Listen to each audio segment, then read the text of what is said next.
Hi, Jeannie. Hi, Greg.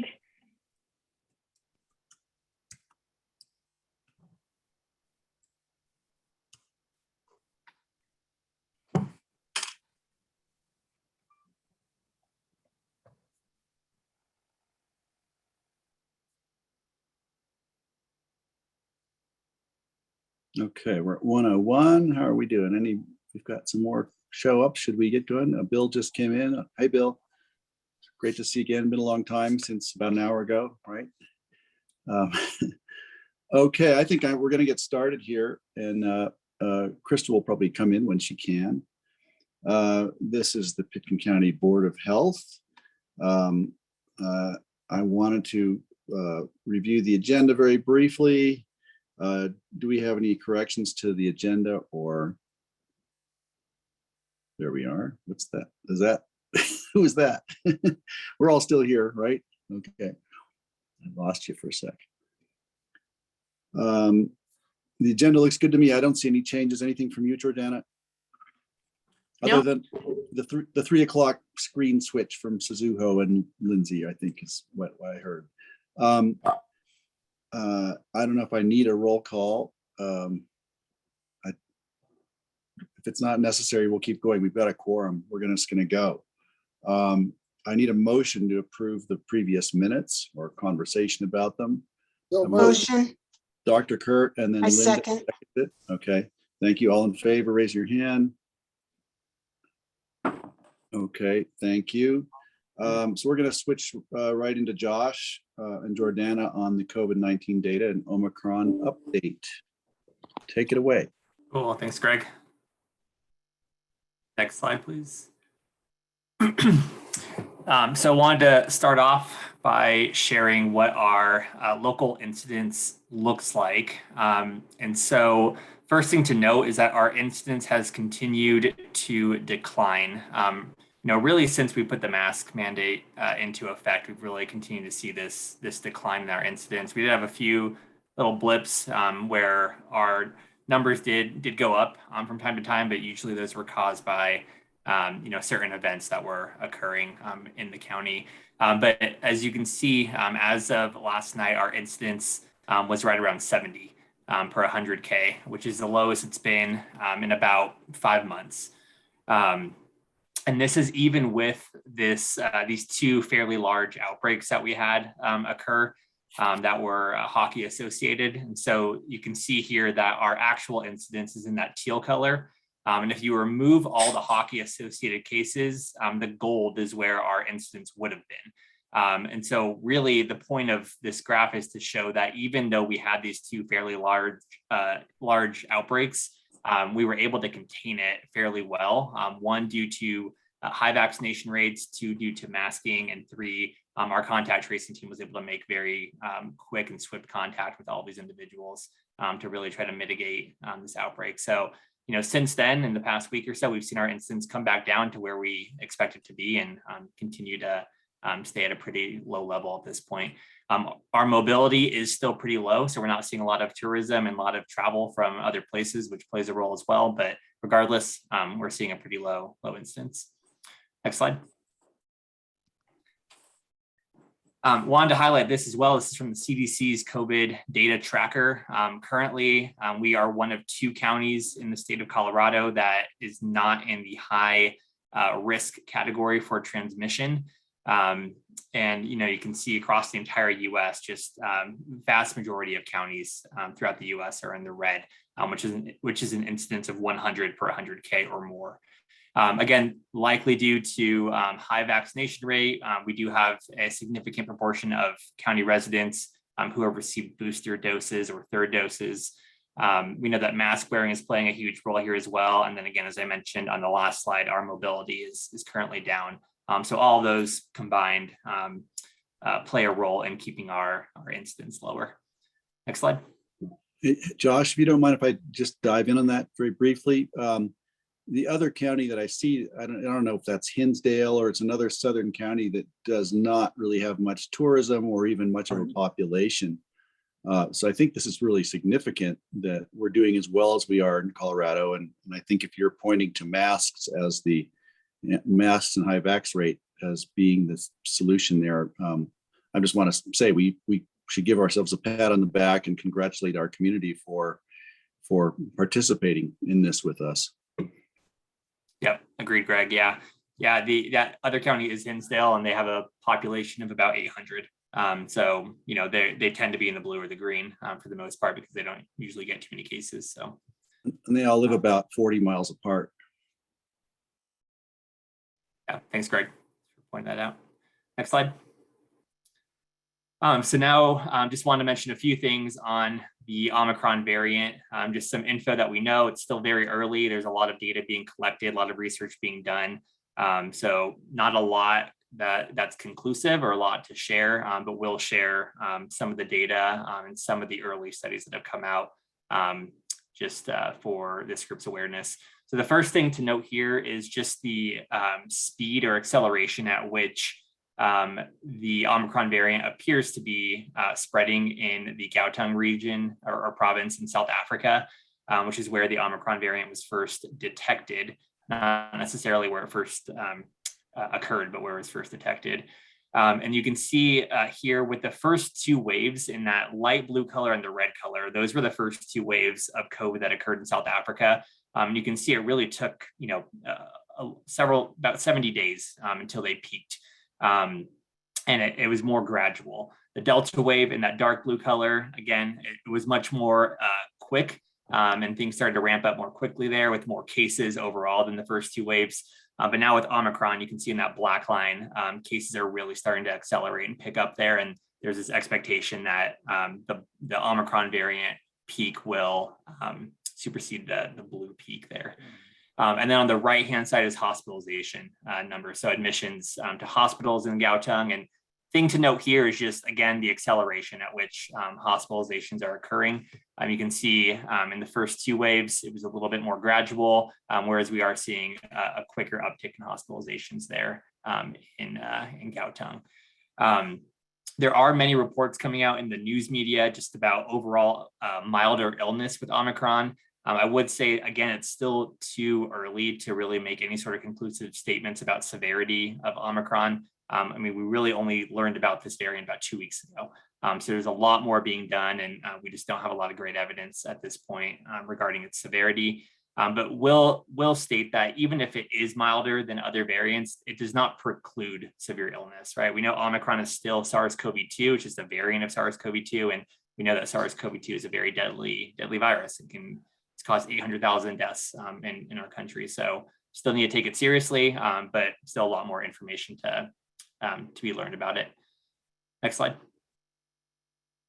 So did want to share just a few things that have come out regarding Omicron variant. Again, these are some very small studies and they're very early on. So as we learn more, there might be more information to share. The first is that there does appear to be a higher risk of reinfection with Omicron as compared to other variants. Researchers in South Africa found that there may be about a 2.5 to 3 times higher risk of reinfection with Omicron as compared to Delta and other variants, meaning that individuals that were previously infected with COVID may have a higher risk of being reinfected with Omicron as opposed to other variants. So again, that just highlights the need for vaccination, even among individuals that have been previously infected. This other study, it was a smaller study, only a very small study, only 12 individuals were included in this study. They looked at whether or not the Pfizer vaccine could neutralize the Omicron variant, and they did find that there was a reduction in the ability of the Pfizer vaccine to neutralize Omicron. However, the researchers did note that previous infection followed by vaccine, so 2 doses of the Pfizer vaccine, or having 3 doses, so two Pfizer plus the booster, is likely to increase the neutralization level and likely confer protection from severe disease in Omicron infection. So while the researchers noted that there was this decline in the ability of the Pfizer vaccine to neutralize Omicron, they did note that that booster dose is very likely to have a significant effect at preventing hospitalization and death, less likely to prevent infection overall.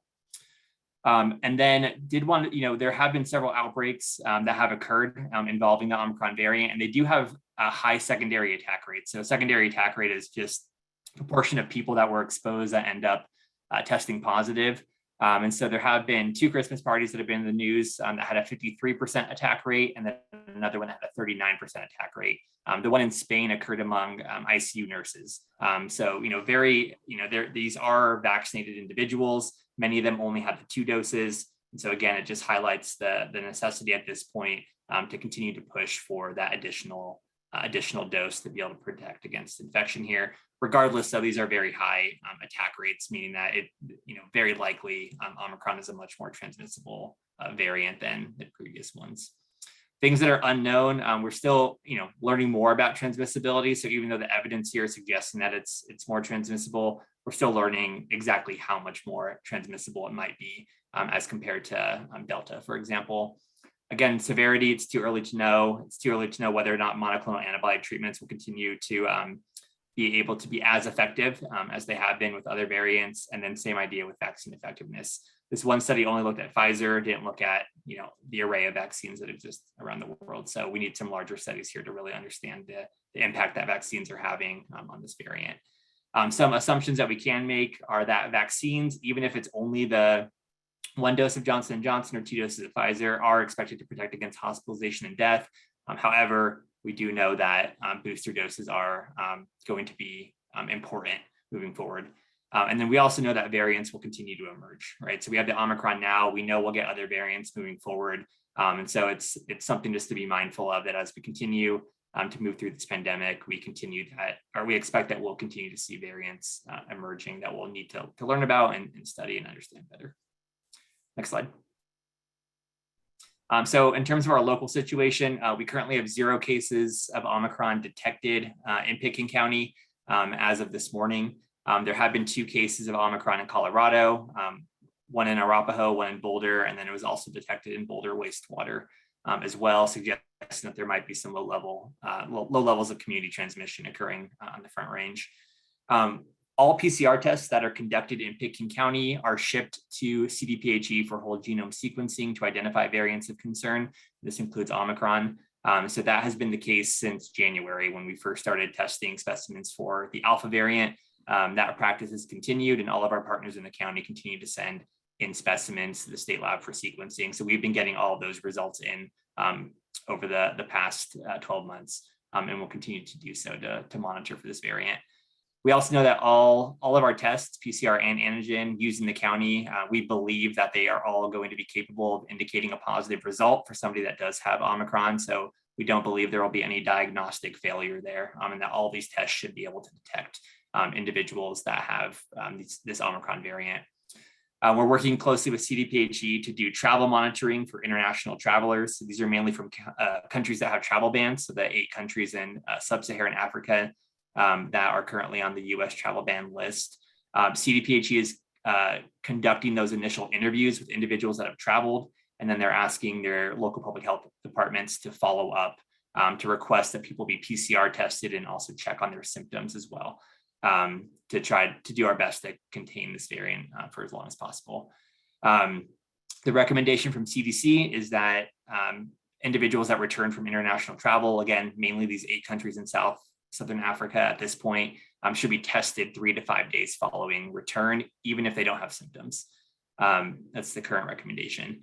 And then I just want to, again, mention that mask wearing continues to be very effective against Omicron. Again, this is a different variant, but we know that all the same interventions that we've been using for the past 2 years continue to be effective. I would note that our schools have had 0 outbreaks to date. And again, we've had mask wearing in our schools since the very beginning of the school year. And so a lot of counties around the state that have had this mask mandate in effect in their districts have seen far fewer outbreaks than schools that have not implemented a mask mandate. So again, we know that is an effective strategy and will continue to be effective against Omicron. Did want to quickly pass it off to Kurt to discuss what is occurring with local wastewater surveillance.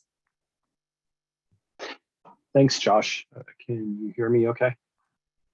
Yep. Okay, thank you. So about this time last year, I gave the board a brief update on wastewater surveillance. If you recall, in early summer 2020, there was a private organization that was offering free wastewater sampling. I know some board members expressed interest in whether or not to do that. When we started looking into that, they changed their model to require a fee for that service, and it was a pretty expensive cost. But later that fall, the state health department received some funding to pilot a wastewater COVID-19 surveillance program. I expressed some interest to the director of the program, and at the time, they really wanted to focus on large metro areas that they really could control for a lot of the variables in population that you see with smaller rural communities. So we agreed that if they were going to expand the program, they would reach back out to us. But in the meantime, we were just on hold. So last summer, I heard from the state health department that they were going to continue this program and they were starting to look to expand it. They had gone through with the wastewater large metro districts along the Front Range, really accumulated some data, started to understand trends that they could use. And then several weeks ago, we had the official account that the state health department was looking to go ahead and enroll other programs. I reached out to Aspen Sanitation and Town of Snowmass Village and connected them with the state health department. They are both interested in participating in the program, so they're working now with CDPHE. There's a MOU that has to be signed, but essentially what happens is they will take samples of the wastewater and send it off to the state health department lab for testing. The reason for this, it's really important for us for surveillance purposes. One, it gives us a big picture of the community, and wastewater can often, you can detect COVID 2 to 3 days before you start to see folks showing symptoms when they go get individually tested. So there's a little bit of a period where we'll see it in the wastewater before we start to see the number of cases rise locally. So it helps us with starting to think about peaks and troughs with numbers of cases. The other important piece is they're able to also then change and detect for the variants. Obviously, we have Omicron right now, but as we go along, we'll have other variants that we can test. So it actually helps us with monitoring for these variants. So we're hoping to get sampling started and then, prior to Christmas, prior to the mobility going up, so that we have a little background data.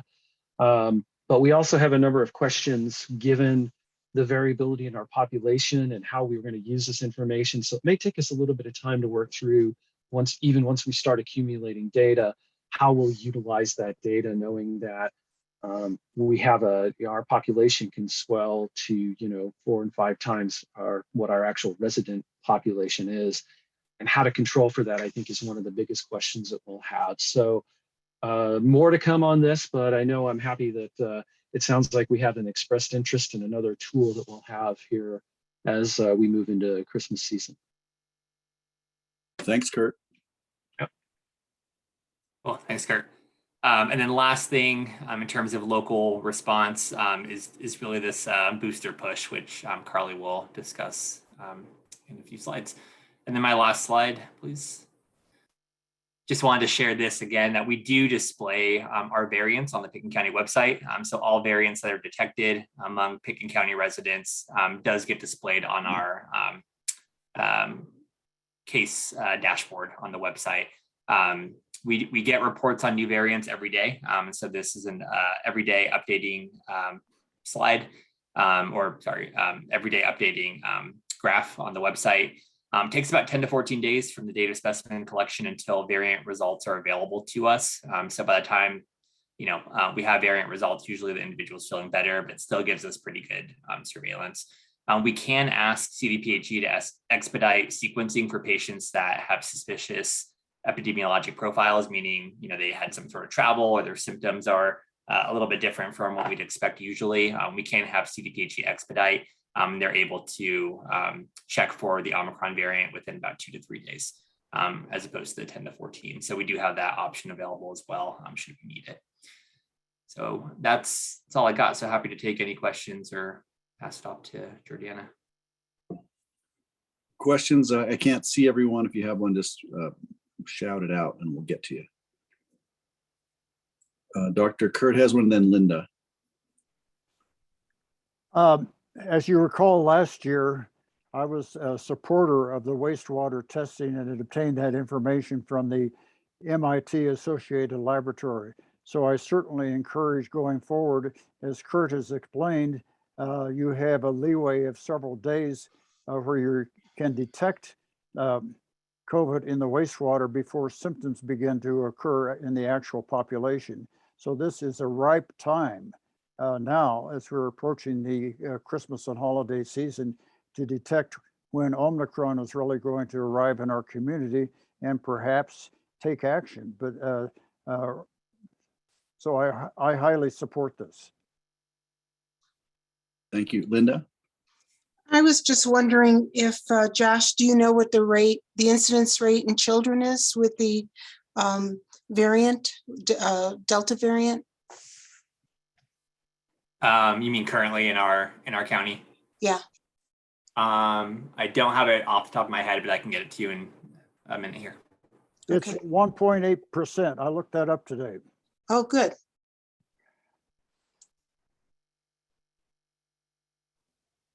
Okay. Are we ready to move on to Carly?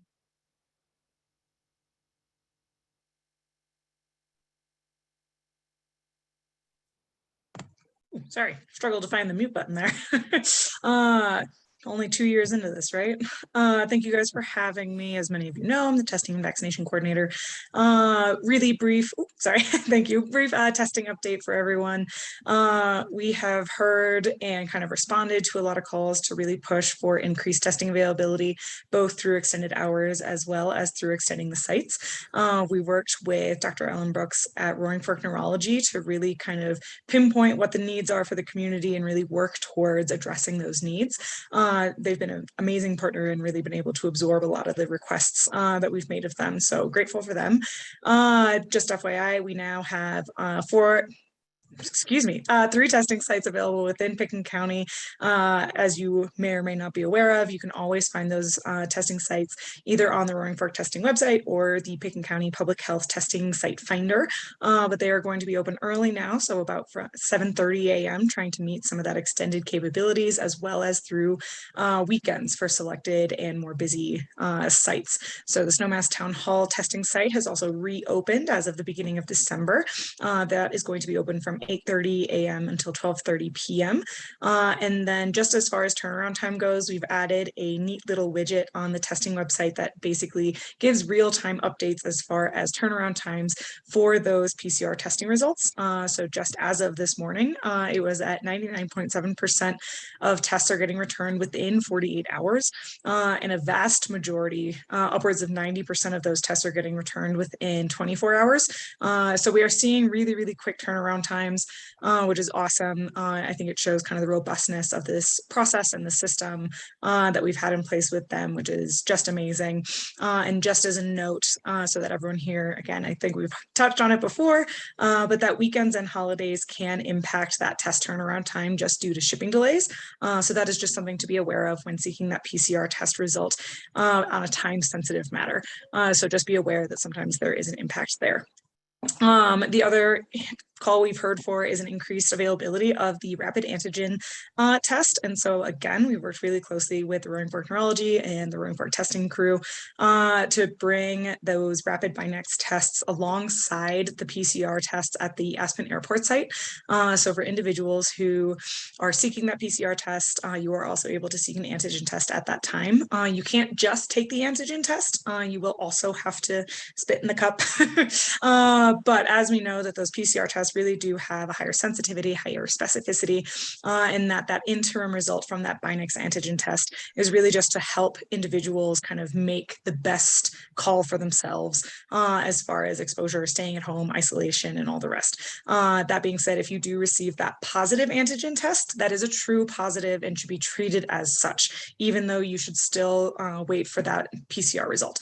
So trying to meet that need for that kind of quick turnaround time on testing. We know that testing is such a valuable tool, and really trying to broaden the tools in that tool belt.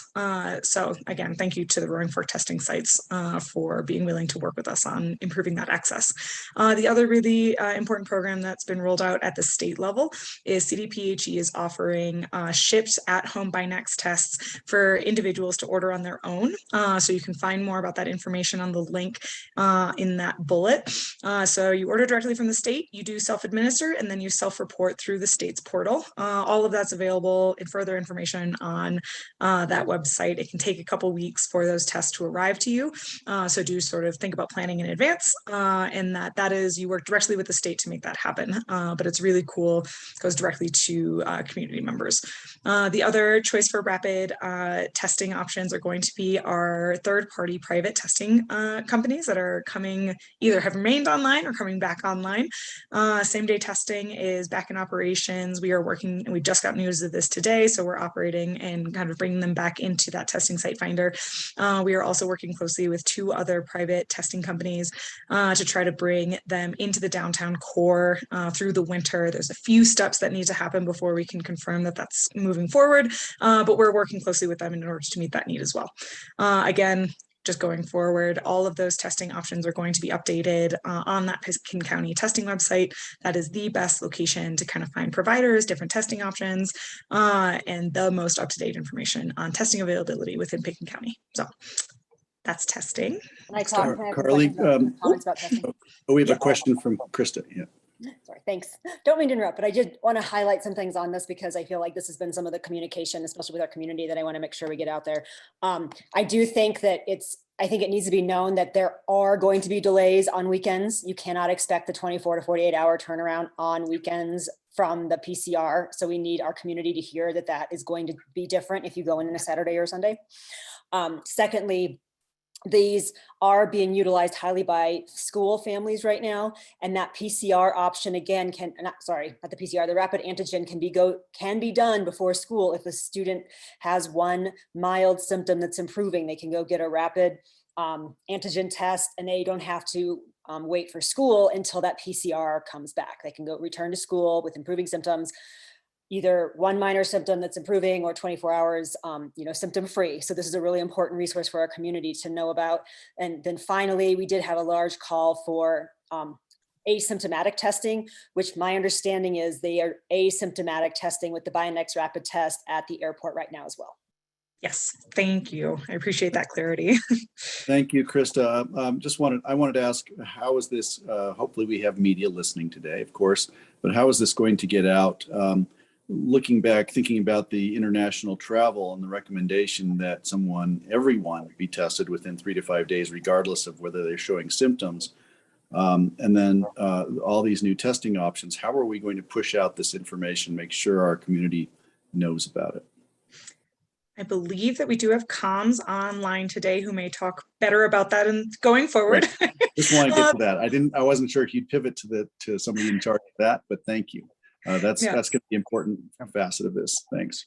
Yeah, and I also know that our website, as ever, is kind of the hub for the best and most up-to-date information about those providers and what's available. And so really, just speaking for myself, and I'll let the professionals talk later, knowing that website is available to the community members, is available to the public, is always the kind of best way to get that information out. So, but I'll let the comms crew talk a little bit more about it.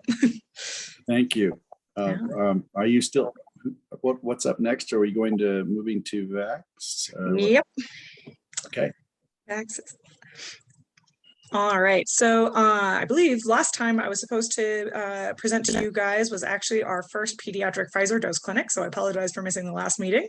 But it is a really exciting approval that we have been waiting for ever for. So back on November 12th, we were actually able to host a 300 pediatric dose Pfizer clinic in partnership with our schools and childhood care centers, community health services, and Aspen Valley Hospital. I mean, just the list of volunteers and partners that made this happen is long and extensive.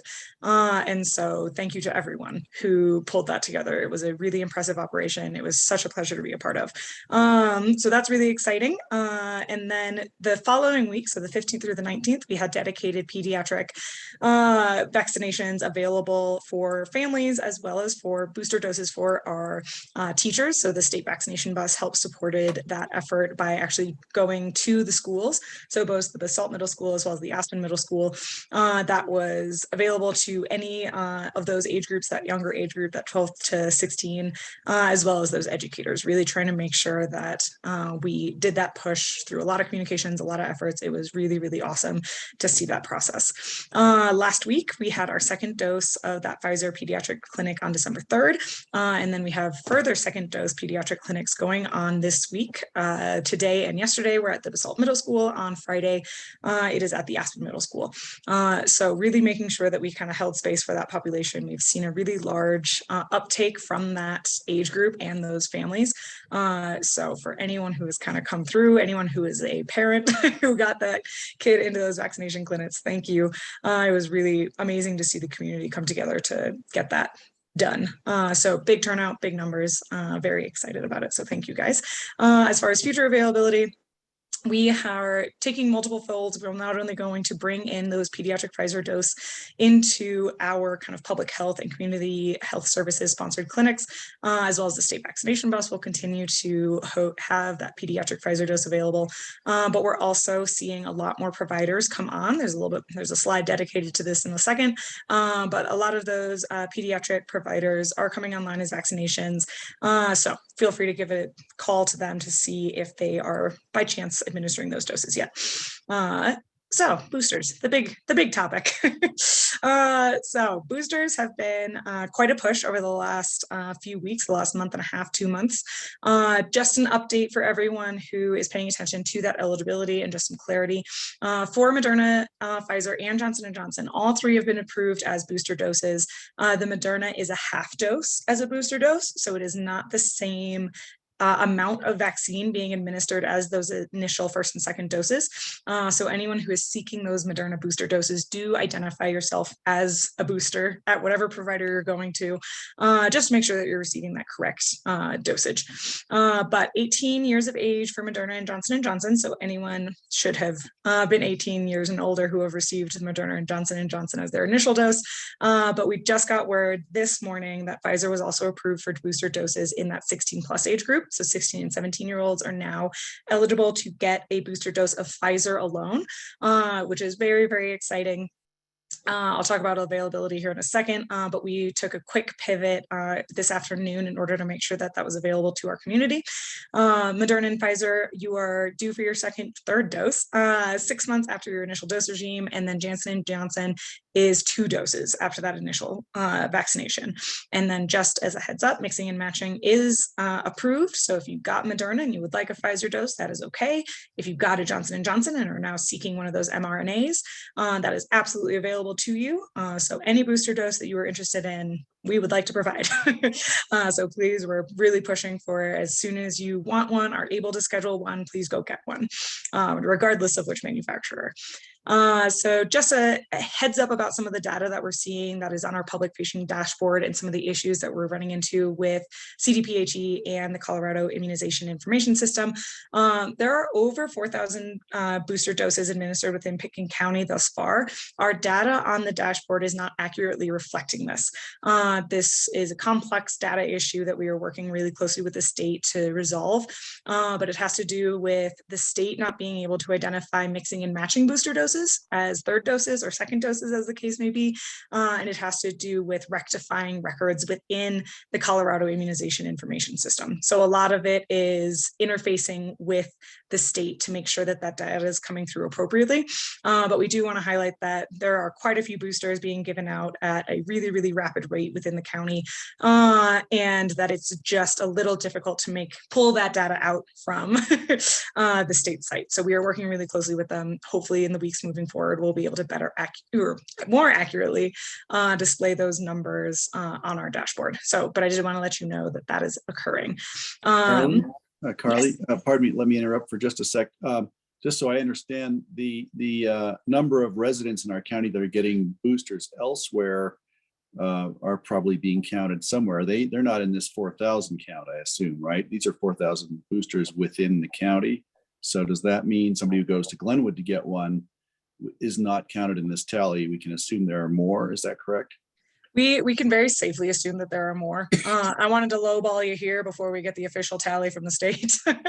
And so the boosters that are administered outside of county are getting tallied in this, but not if they're experiencing other data lags in the system, if that makes sense. So we're able to count boosters administered to Pickens County residents, regardless of where that was administered, as long as it was within Colorado.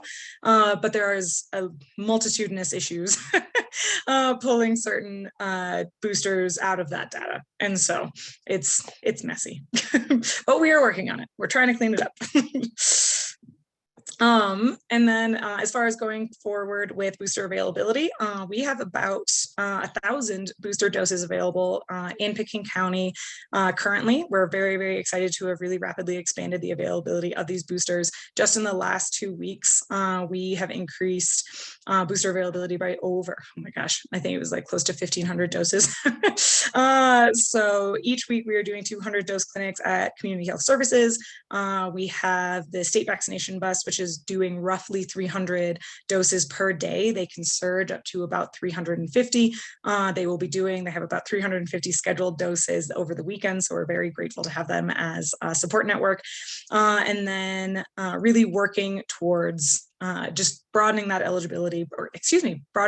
availability, working on off-hour clinics, really trying to get our workforce in and making sure that we have multiple clinics available at different times of the week to make sure that we're trying to hit as many people as we can. We also got word from the state vaccination bus that they are going to continue through the spring, which is very exciting. And so we have confirmed dates with them early January, and I'm currently working to solidify 7 days with them mid-January. So more to come on that. And then the really big news is that we do have a 500-person Moderna booster clinic set for December 20th. This was the largest chunk of availability that we were able to add very recently. So that scheduling is live on our website, we're calling it the Twitter feed. So in that drop-down clinic information system page right at the homepage of the vaccination. Feel free to spread this far and wide. We want as many people to sign up as possible. There is availability and it is wide open at this point. Please come on down. I know most of you, but I know a couple of you have already volunteered to work that, so we shall see you there. But very excited to offer it. And then all of this is going out on print and radio ads starting tomorrow. So that's great. Thank you. I just wanted to say, you've got your volunteer force in place to do that. I'm looking forward to coming again. I'm working up to the point where they'll let me actually administer doses, but they won't let me near a shot yet. But I can still be useful. And yeah, you come anytime.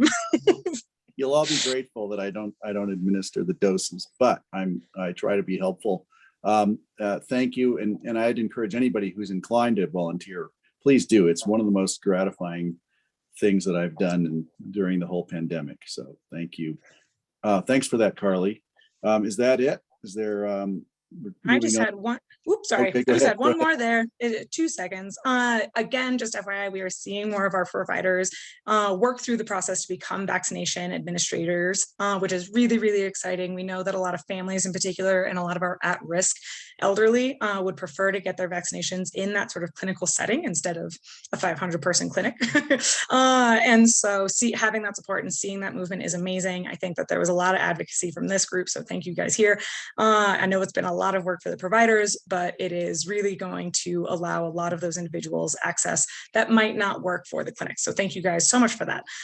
For anyone who this is such a medical crew, anyone who's interested in volunteering for some of those bigger clinics coming up, that link is live in this slide deck. And so feel free to go ahead and sign up for that. There's also an option for volunteering for future clinics. So if you're not able to make the 20th because it's holidays and because the snow hopefully is very good, we are looking to operate more 500-person clinics going on through the winter in order to meet the need for the community.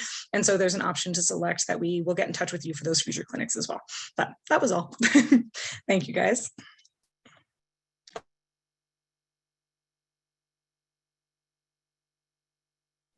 Okay, here we go. Mitigation strategies. Joanna, on deck. Do you want Krista to ask the question Oh, before? I'm sorry. I didn't see. Sorry, Krista. It wasn't really a question as much as it was a comment that I just thought about as we were going, because, and Jordana's going to completely laugh when she hears me say this, but when we were talking about, how to communicate this to the public, I really feel like people should also be told to go talk to their doctors in the medical field. Like, this is now year 2 of a medical virus. And I think that going to seek advice for testing and vaccination at medical providers' offices is appropriate. And so I think that, there is to some extent, like, the county's job of what we can do to advertise vaccinations and testing. But at the same time, like, doctors' offices know about this stuff too, and may have even better resources and better, coordination of care. So just to throw that in there, don't forget about going to talk to your local primary care doctor.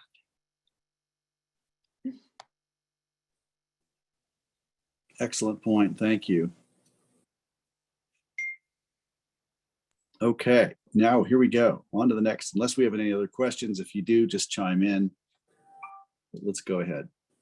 I think Dr. Levin's got her hand up. Dr. Levin. Yeah, thanks. I just wanted to follow up with Dr. Geisel's point on that, we're really at a point in the pandemic, and we've done such an amazing job. Carly's done an amazing job to have this mass vaccination clinic, that boosters are so important. They're critical right now. If it's been at least 6 months since your last 2, it is absolutely critical that you get it. And especially with the onset of Omicron and really trying to combat that and delay or prevent it from entering our community. So a big a plug for that. Also a plug for talking to your physician, talking about pros and cons, and your trusted physician can really give you great advice on that. And then also the concept that what I'm looking at is that this is most likely something that's going to be periodic and updated. And you really want to get plugged in with a physician who's going to continue to give you booster shots. My guess is that in 6 to 8 months from now, there'll be another one. I know they're working on an Omicron specific booster or vaccination. And I just think this is going to be ongoing. And so if we have that vision and really create systems that are going to be long-term, and the anticipation that this is most likely going to be possibly like the flu, maybe every 6 to 8 months, maybe every year, and just take it as the norm as we go forward, let's put those systems in place and have everybody in the community participate in those types of systems. Yeah, just big plug for the booster shot. I hope everyone who hasn't gotten it and wants it can get in that December 20th clinic. And thank you, Carly. Okay, thank you.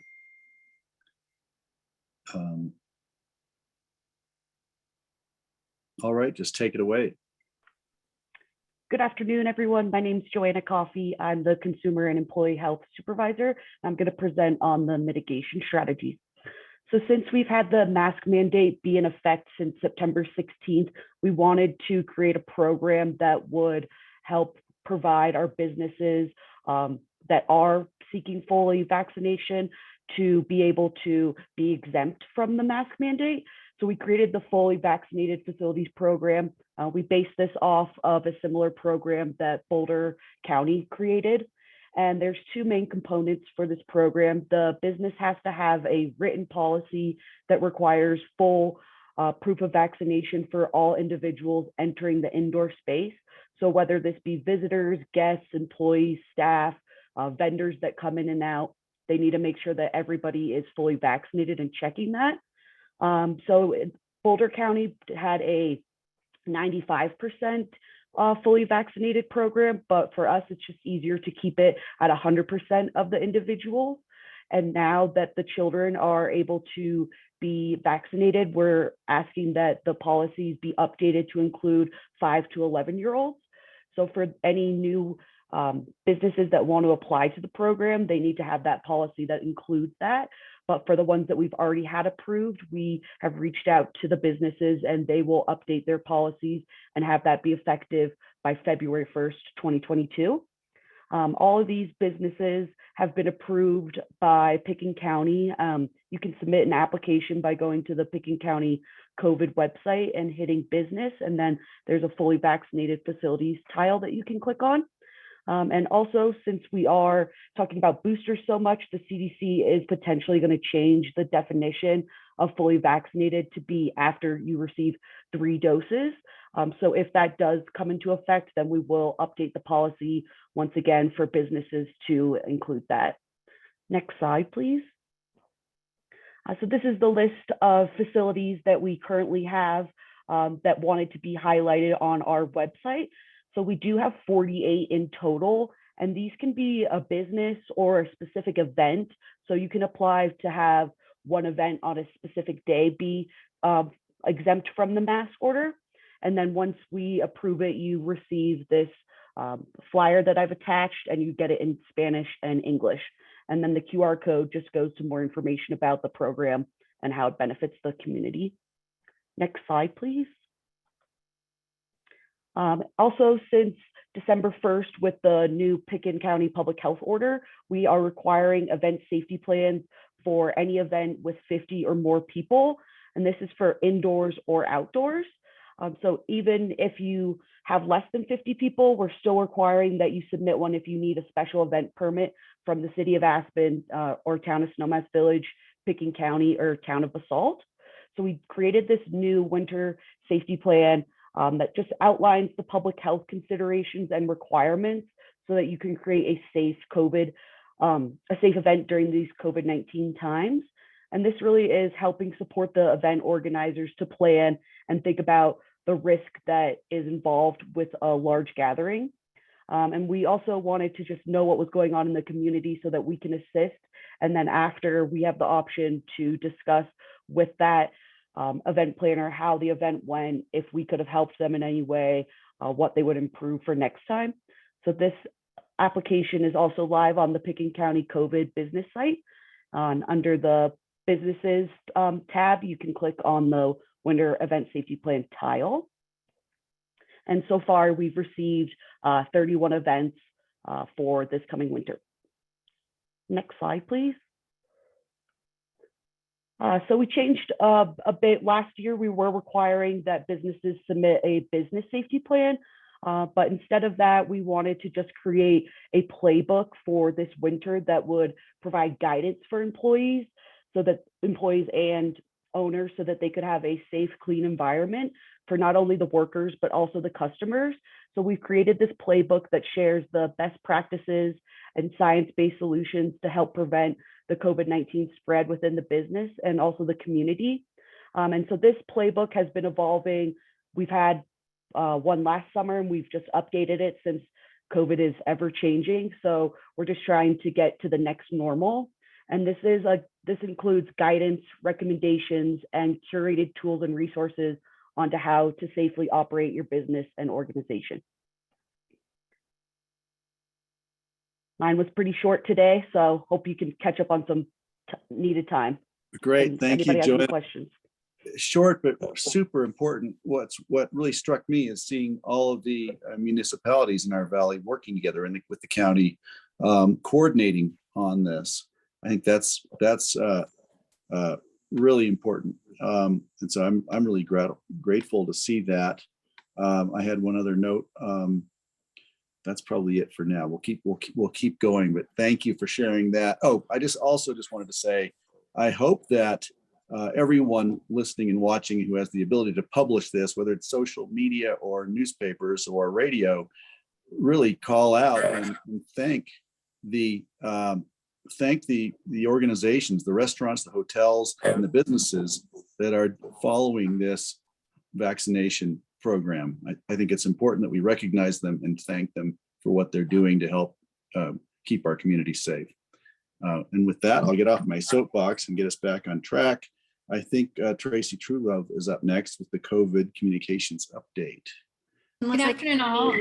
Oh, go ahead, But I think Jeannie and Tom might have a comment before we move Oh, on. thank you, Jeannie and Tom. I Thanks. had a question of where you would get the list of fully vaccinated businesses in Aspen. Is it published anywhere, Joanna? And I've been to some of these restaurants, and it's great to show your vaccine card and feel safe. And I've been going to them, and I'm really happy that it's a program that's here. Yes, so we do have these businesses listed on the website under the fully vaccinated facilities tile. And then if you wanted to receive a full list, we are asking that people submit a CORA request, just because some businesses do not want this to be public information. Okay, we had another question from, sorry, can't remember who was it, Dr. Kurt? Yes. I'm a member of the Wheeler Board, which has the largest seating of any venue in Aspen, I think, with 500 seats. And I would like to compliment our CEO, Lisa Rigsby Peterson, for implementing a program in which everyone is checked as they come in to show their vaccination card. And if they do not have a vaccination card in the accompanying lot, we have a way that the person can be having an instant Binax Now test. And the audience also is checked frequently by the ushers, which also includes me at times. And I would say it's nearly 100% wearing masks in the Wheeler. So while we see the opposite in today's newspaper showing the collective in Snowmass, people getting awards, I don't think anyone is wearing a mask. I can assert that the Wheeler is being highly compliant. Thank you, Dr. Kurt. It's great to hear that the Wheeler is doing that. I certainly will feel better about going to the Wheeler this winter, knowing that. Yes, and members of the audience state that as well, that they are coming because they know that they're safe. In contrast, we do have restaurants you walk into and nobody's wearing a mask and they don't check. And it does make me feel nervous, and I know others feel the same way. Okay, thank you. We're gonna keep moving on. Tracy, I see you're on deck. Yeah, thank you for having us this afternoon. I'm actually joined by Rachel Brenneman. We're both members of the COVID communications team, a privilege we're getting to continue to be part of. So Rachel's going to kick us off with our first slide, talking about our Evergreen Winter campaign, which we're really excited is out there. Good afternoon, everybody. Yes, here we have the For the Love of Winter campaign. If this sounds familiar, it's because that slogan or tagline was created by the Pickens County COVID Coalition, I believe it was called last year. It was a bunch of our community comms folks that got together and did that campaign. So we dusted that off this year and brought it back with some refreshed festive graphics. There are 3 different messages in this campaign: wear a mask, get tested, and get vaccinated. As you will see here, it is bilingual as well. Next slide, please. So this has been distributed to all of our partners, businesses, our comms partners, SkiCo, what have you, and it will also start in a multimedia campaign next week: print, digital, radio, social media, and this, especially when we wanted to highlight, is our partnership with the airport. Obviously, they're part of Pickens County, but this, the For the Love of Winter, is plastered all over the airport. So it is really capturing people's attention as they get off the airplane, in arrivals and baggage claims. We've also initiated a great partnership with the private airport. So it's interesting to see how COVID has brought, collaborations together, and, the public airport printed things for the private airport, let them borrow, a sandwich board sign and whatnot. So it's been neat to see everybody working together to get these messages out. Next slide, please. So all of the QR codes on these flyers and posters and whatnot go back to our website, to this page, which hopefully looks somewhat familiar to you as well. We've repositioned the healthy best practices to be part of the For the Love of Winter campaign. As you will notice, the purple one, the Travel Smart, is new. That really focuses on the travel responsibility code, educating guests and visitors about what's expected here in Pickens County. So each one of these tiles can drill you into more detailed information about these subjects. Next slide, please. So Carly was spot on, and our website is really what I like to call the mothership of all of the information that we're trying to communicate with our community. It was launched in April of 2020. And since then, the traffic, this top graph that you're seeing here, that has mirrored the case counts nationally, which is interesting. The more COVID raises its ugly head, the more traffic we get to our website. So that has been pretty consistent over the last year plus. The bottom graph you'll see is more about vaccinations. So as the booster conversation started in October, traffic to our vaccination clinic page really exploded. So even from October to November, we saw a 58% increase. And that's dropping off a little bit, but is still staying pretty strong. So we're excited about our website. It continues to morph and change. Just a quick aside, one of the things we love about having the COVID help line or info line that Rosa Cicero, always mess up her last name, runs, is that we're hearing from the community and are able to adapt based on what people need. If they can't find the link for scheduling something, or they can't find a specific document, we're able to really pivot quickly and make changes on the fly with the website. Next slide, please.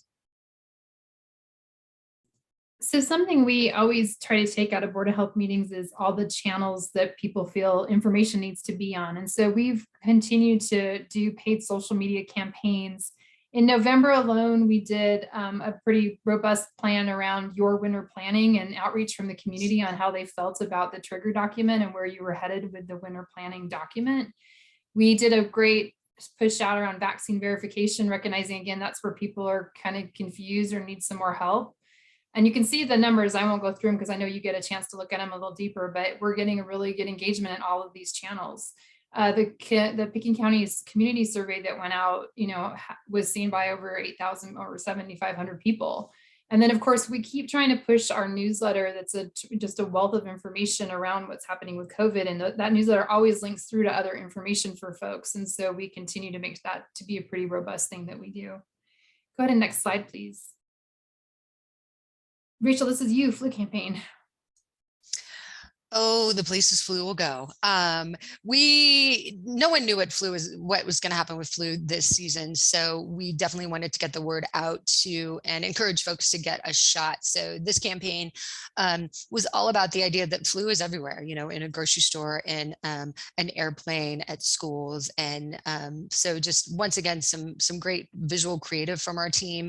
And that was a multimedia campaign over the medium that you see over here on the right. So yeah, good feedback on that, and it looks like flu isn't making as big of a splash this year as it has in past years, which is great.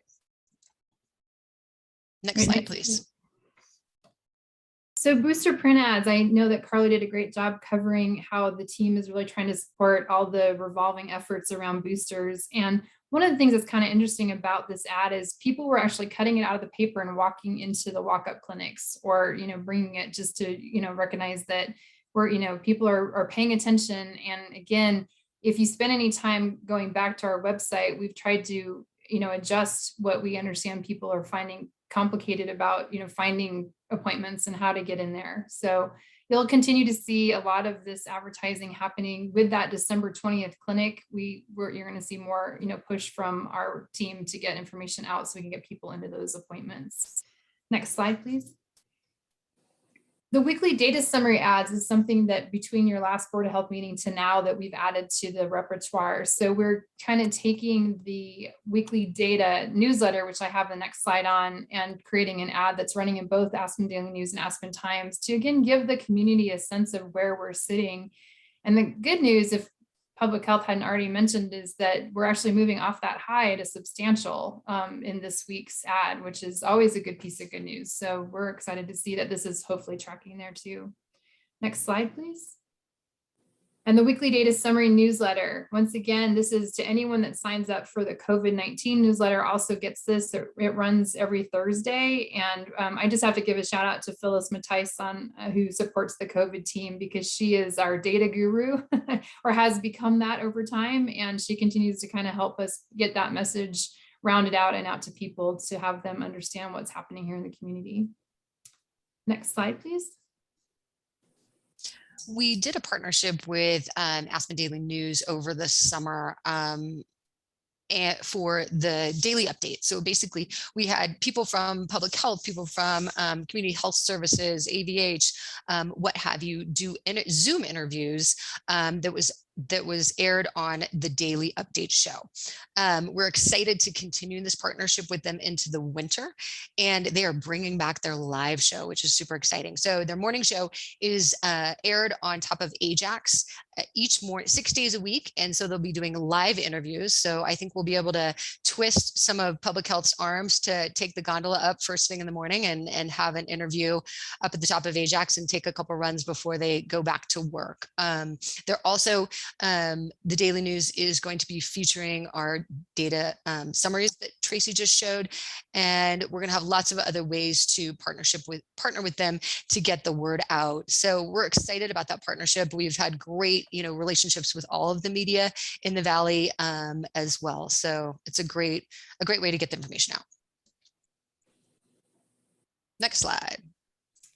All right, I think this is our last slide for the comms update, but just a shout out to a Tri-County effort that occurred last night, which was a completely Spanish Facebook Live event with a pediatrician down in Garfield County, sharing with the community the conversation around why to get your children vaccinated. One thing I don't have on a slide here is that we did that same type of town hall locally with the partnership with Aspen Valley Hospital and their pediatrician, Dr. Mary Glass. And we had, I think at one point, over 140 people that had tuned into that conversation, which I think was really, again, fantastic collaboration to just put out a very important message. Again, this was a Tri-County effort that our team supported, and Rosa Salcedo was on there answering questions. So it just shows that continued commitment by Pickens County to bring that equity conversation to the table and get the information to people that need it. So very thrilled with that. All those are recorded, so we'll continue to push the recorded meeting out for people who might not have attended. But again, I just think we're making really strides in getting the information to people that need it. So I think that was our last slide. So we're able to answer questions, Greg, as you need. Great, thanks, Tracy. I just wanted to say, earlier on, you showed the page views in the Spanish language pages, and I think it was at 883.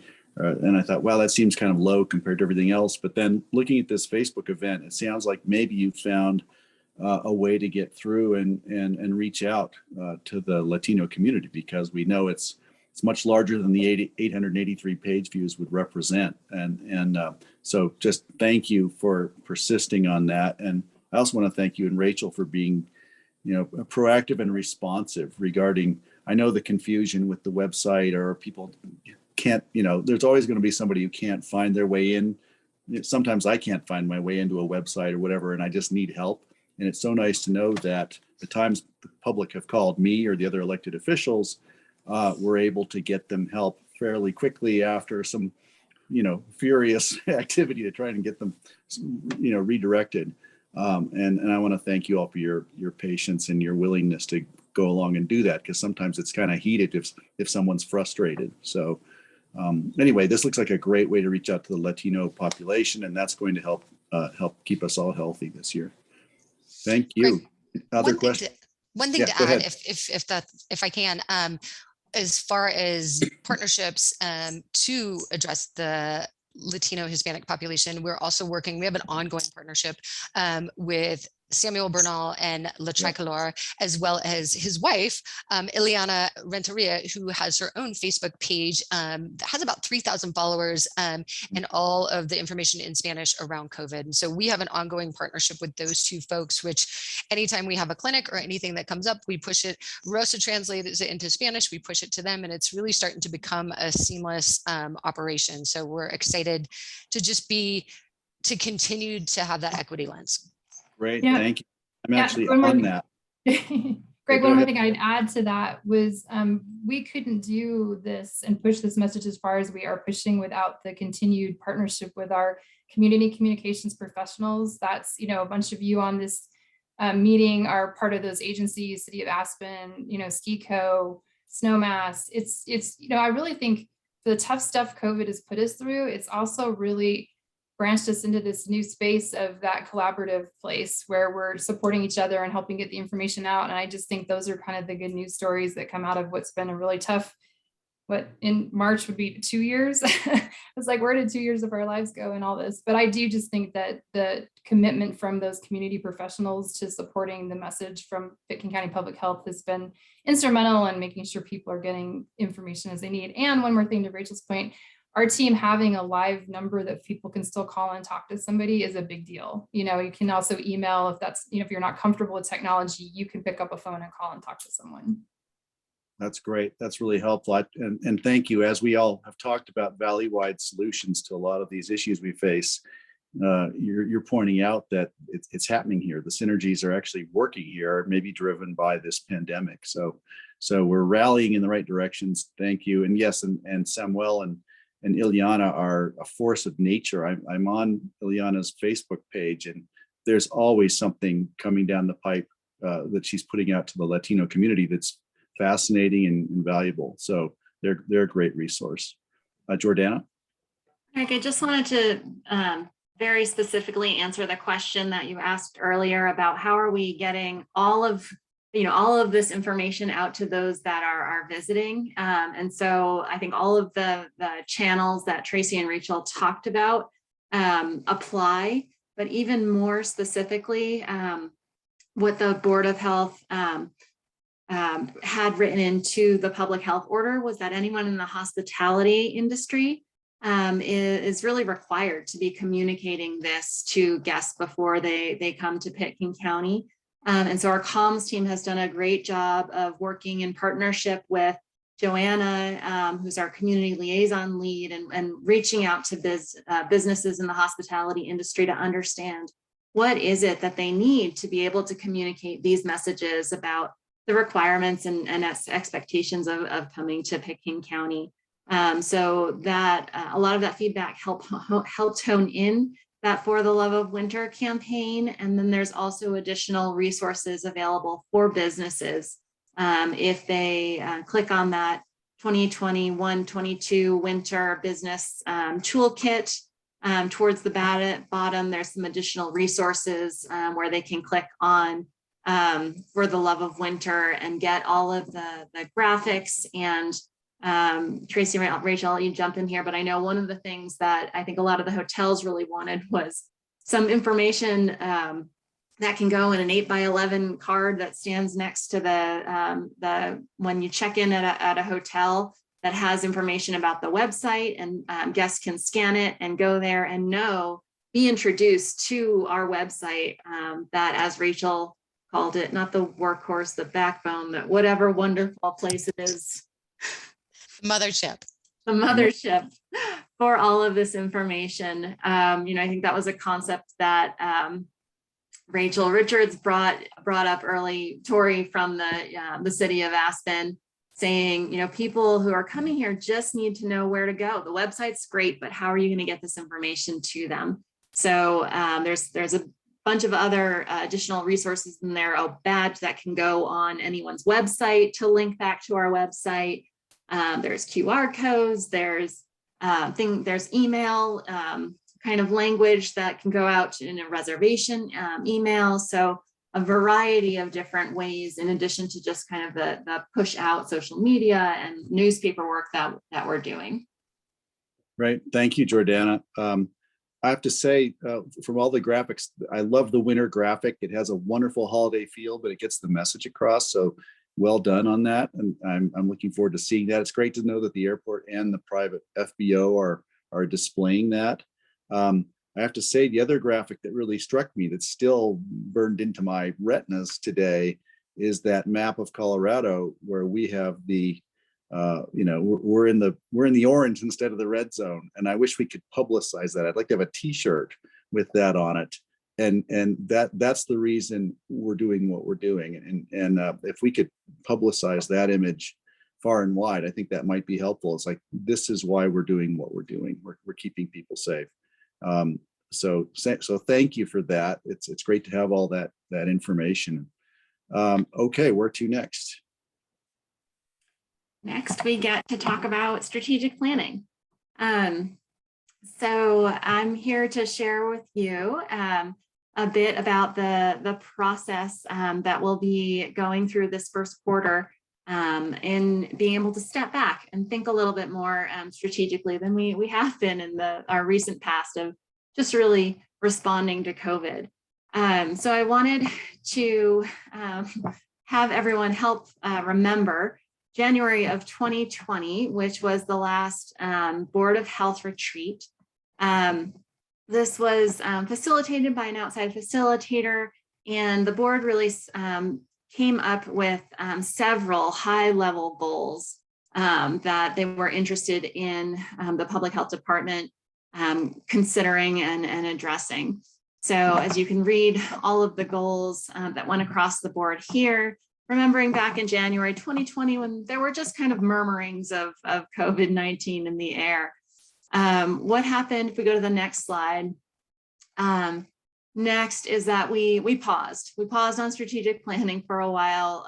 As we all remember, our resources were really into the COVID-19 response, and we're finally able to pull the staff back together for a retreat and some visioning in October of 2020.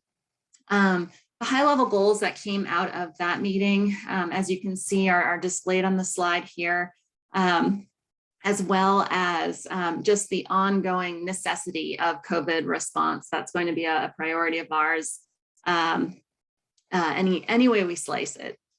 So then the following slide shows the process where the consultant that we hired to do some of our strategic planning work took both what the board identified as well as what the staff identified and came up with some common themes as we see mental health, climate change, prevention with youth, maintain and expand cross-sector partnerships, and maintain the increased size of the department, as well as this ongoing COVID response, were themes that came out from both different strategic planning sessions. Next slide, please. And so the process that then happened was that for 2021, we came back to the Board of Health at the end of 2020 with the conclusion that the staff have identified mental health and COVID-19 response as the top two priorities to focus on. And the board agreed during that November 12th, 2020 meeting. So that is really what guided our priorities in 2021 was this focus in on mental health, as well as our COVID-19 response. And so if we flip to the next slide, I wanted to revisit those priorities that were set and give you an update on the accomplishments that have been noted in these two specific areas. So when we looked at the mental health priority internally, or within the department, we really wanted to address it both internally with our department and our staff, and also externally through the programmatic work that we do.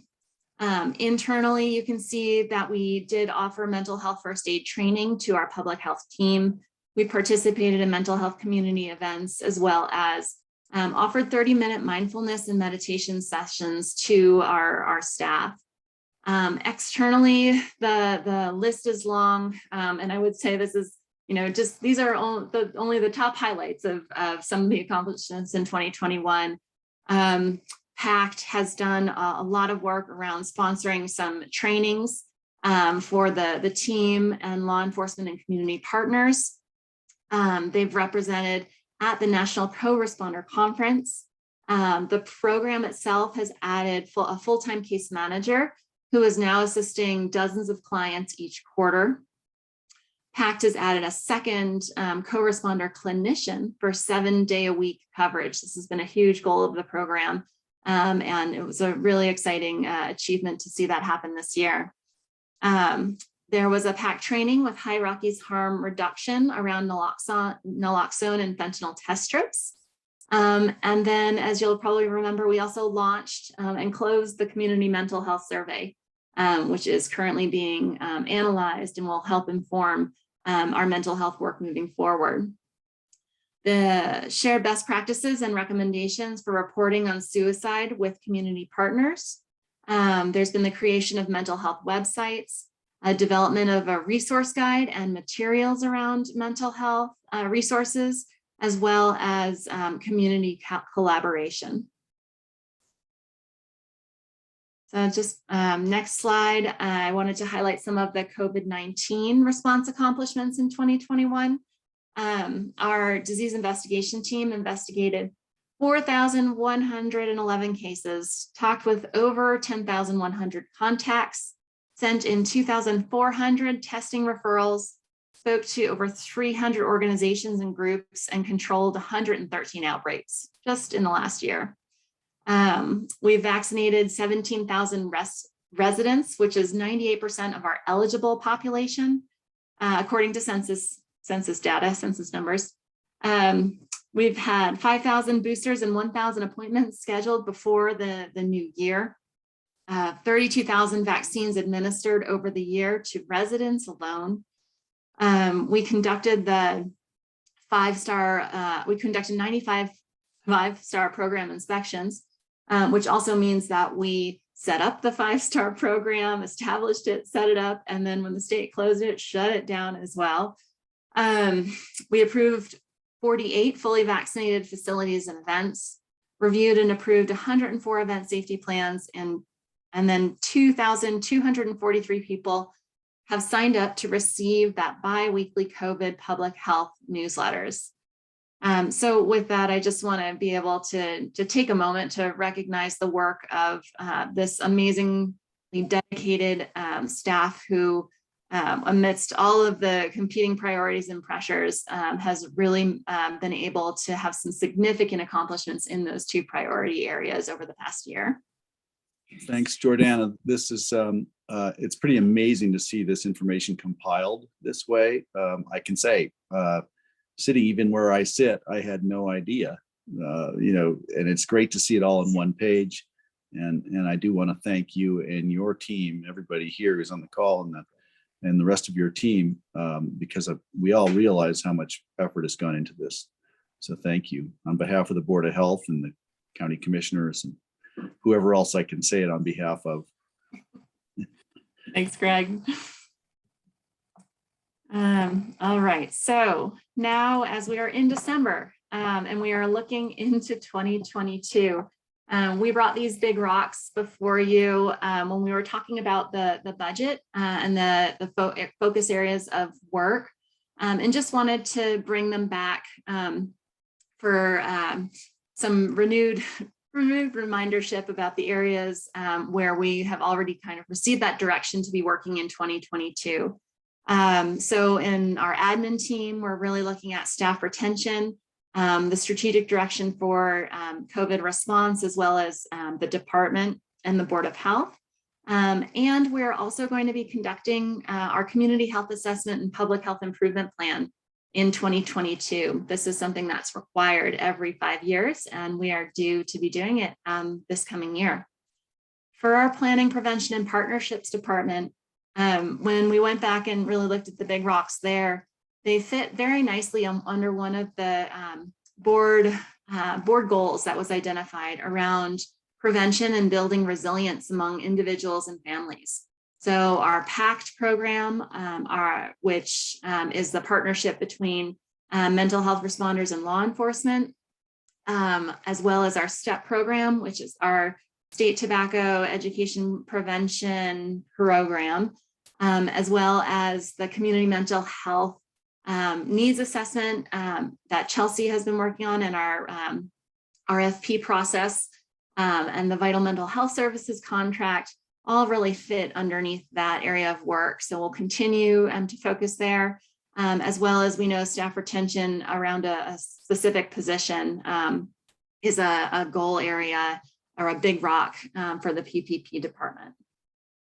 If we go to the next slide, we see our other big rocks in the department end up around COVID response, and then staff retention, as well as in our environmental health department, climate change priority really around CDPHE gray water regulation revision, stakeholder process that we will be participating in, as well as continuing to work on our operating permit program, which helps to support local water quality.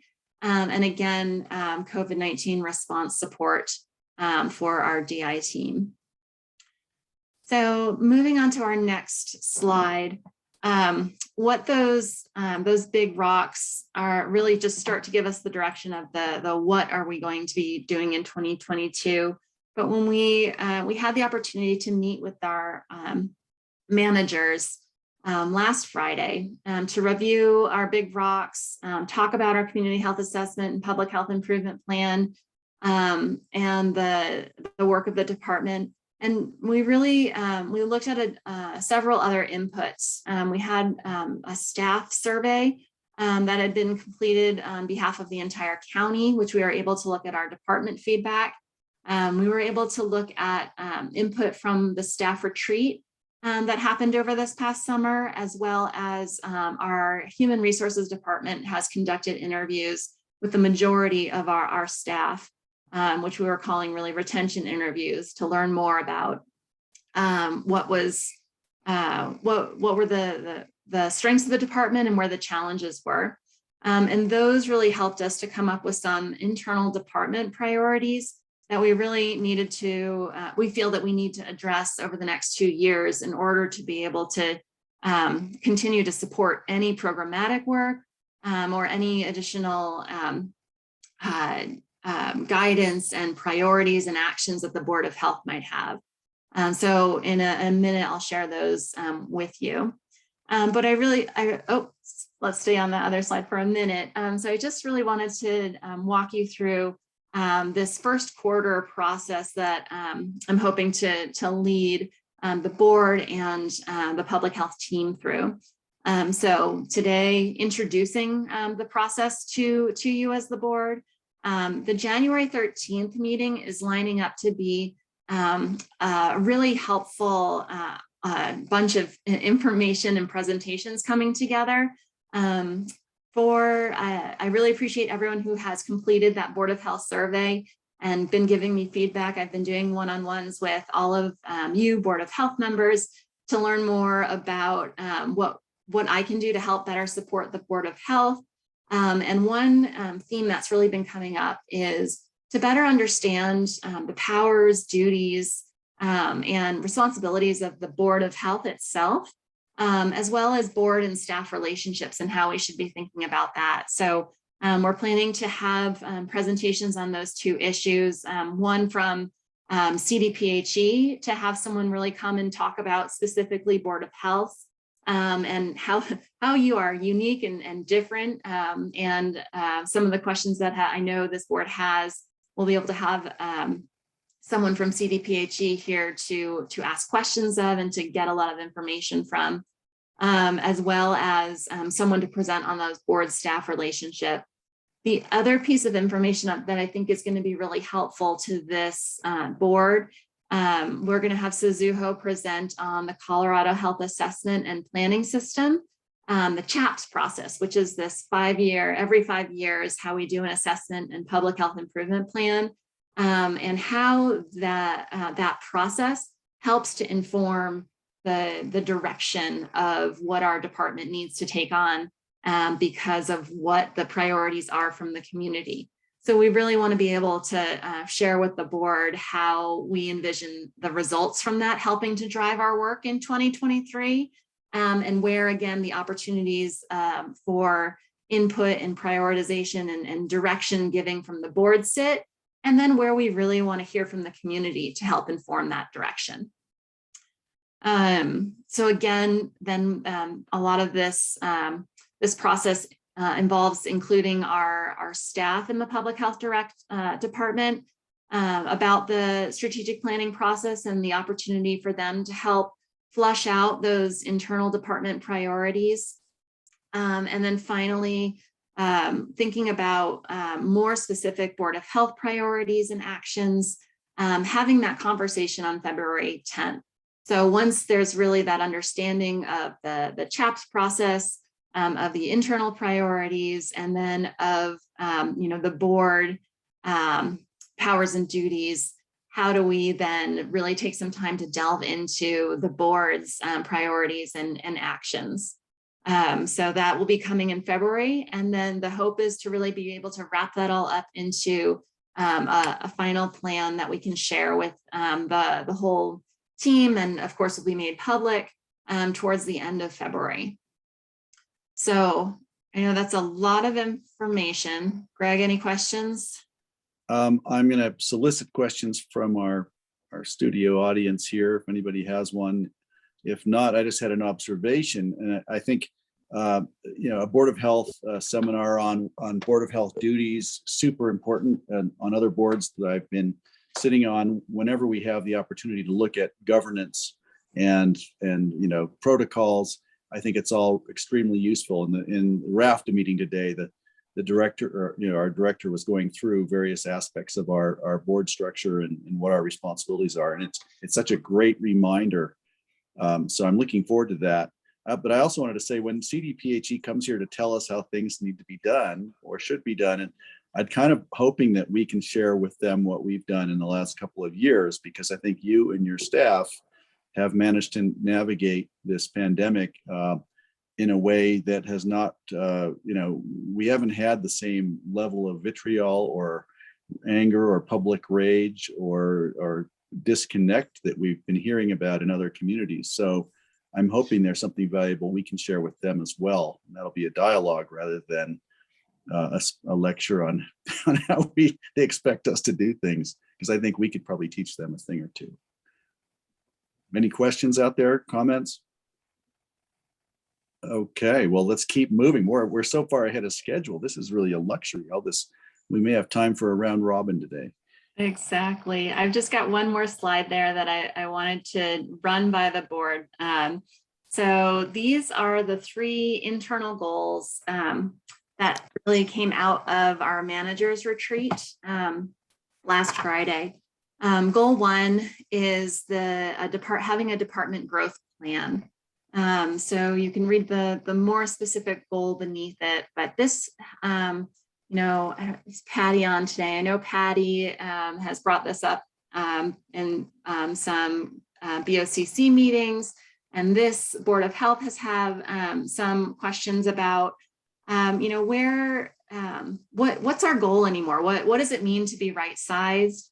And we've had a lot of realizations about what does it mean to be right-sized to just conduct the core public health services.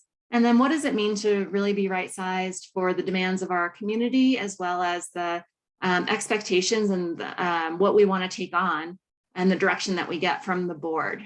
So knowing that we're going to have a lot of those conversations to be able to figure out what that department growth plan looks like, so we can know what we're aiming for. What are we designing to? Thanks, Jordana. If I could jump in right there just to say, yes, Patty does bring up the subject of him. It always seems that we're adding employees, and it does make some of us a little nervous, because we have to worry about when do we have to let go of employees in a tougher economic time, as has been done in Patty's tenure. I personally would love it if we had a department steady state plan rather than a growth plan, because I think if we all aim for a steady state that works, to me that just defines it a little bit better for me, because growth implies our goal is to keep growing. So that's my personal input on that. I'll love to see what other people think. Do you want questions on that, or are you going to the second point? Sorry.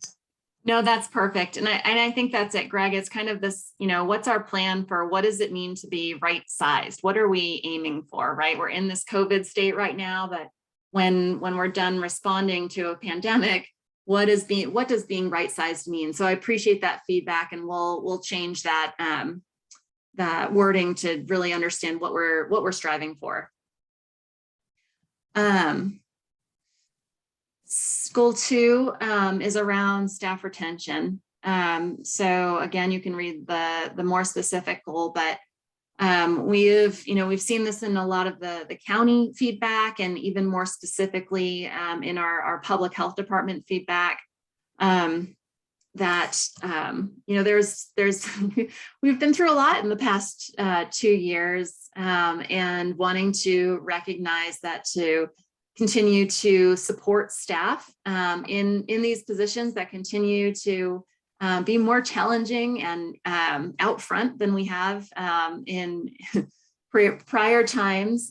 There are a lot of things that we can do to make our department a great place to work and to be employed, to really promote, support this inclusive culture of support, growth, appreciation, transparency, trust, and well-being that aligns with our vision, that really systems are in place to support and sustain a healthy and thriving team.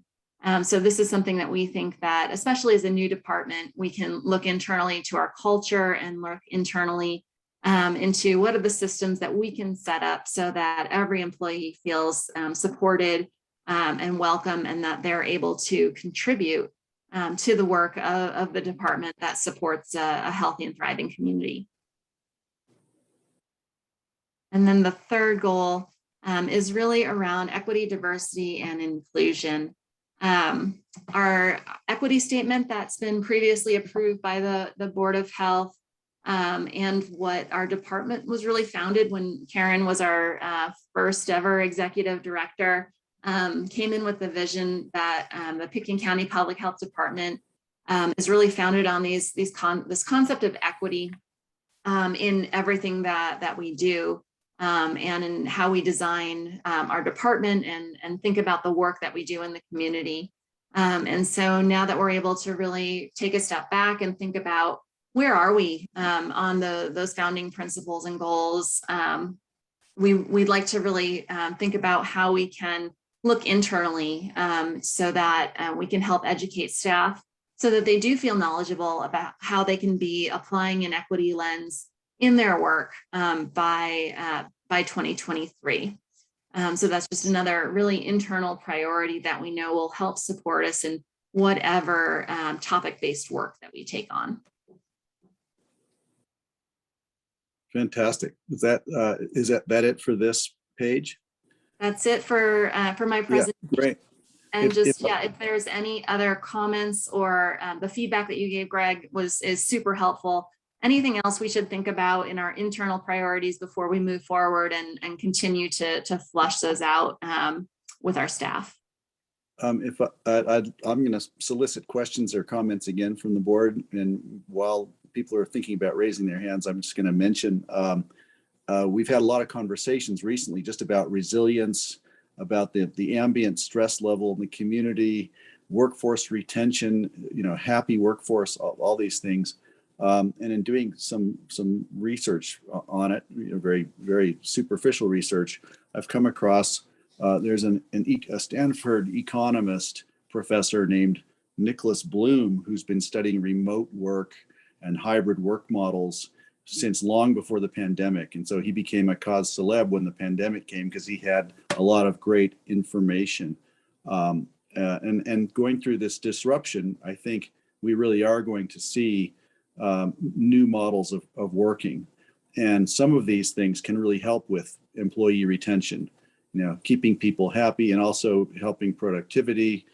There's so much tied up in it. And I'd encourage you all to look up Nicholas Bloom, Stanford economics professor. It's fascinating interviews have been on the radio or in podcasts or online, talking about, huge increases in productivity and also retention where the attrition rate in employees gets cut in half by looking at some of these hybrid work models. And it's just a suggestion I'm going to throw out. It may not solve our particular problem because we often need feet on the ground in the office, but it's something worth looking at as we are looking at a new way that work is being done everywhere. Comments, questions? I'm tired of listening to myself talk. Is anybody else? I don't see anybody else, but if you want to say something, chime in. That was it. Nicholas Bloom was the one I wanted to bring up. Are we ready for round robin, Jordana? Or is there anything else on that topic? That's it. Just a reminder, I will send those of you who haven't completed the Board of Health survey, I'll resend it to you. Hoping to be able to finish those, having one-on-ones with all of you as Board of Health members, and that feedback will help inform that priority setting that happens in February. Great, thank you.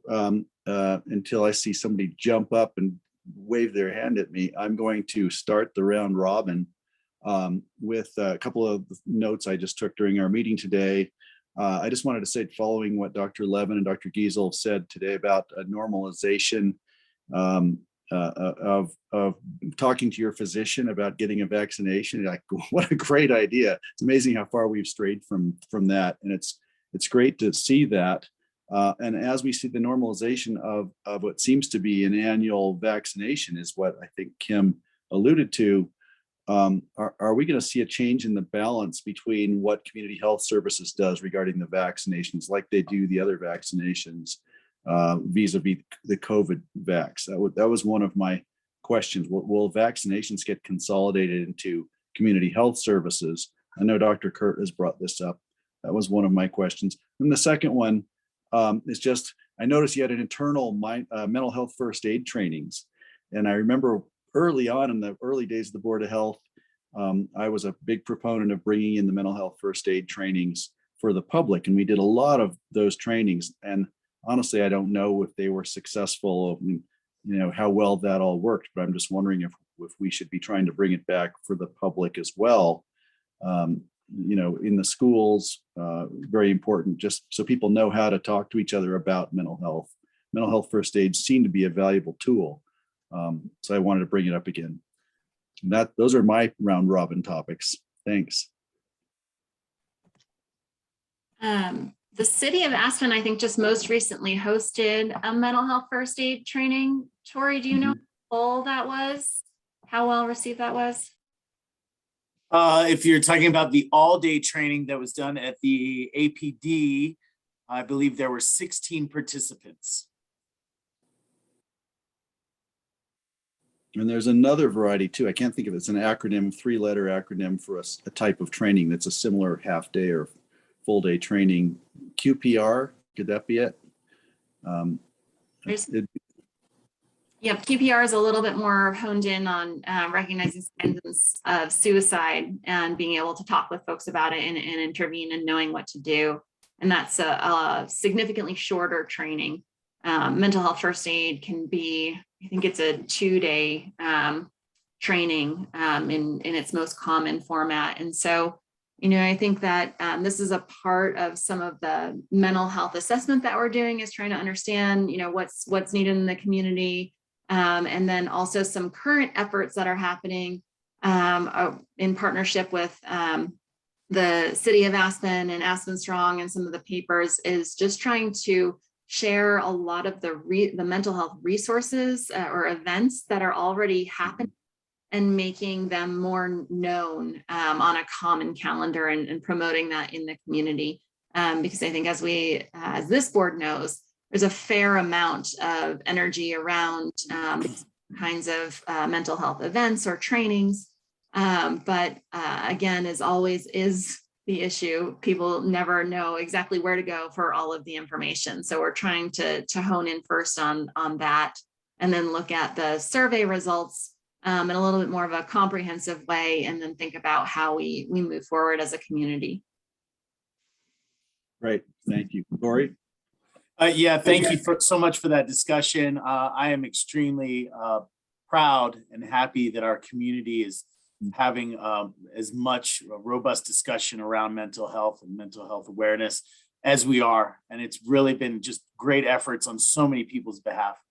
I did want to just bring up one thing that I was going to maybe share later, but since you brought the topic up, I'll do it with the whole board.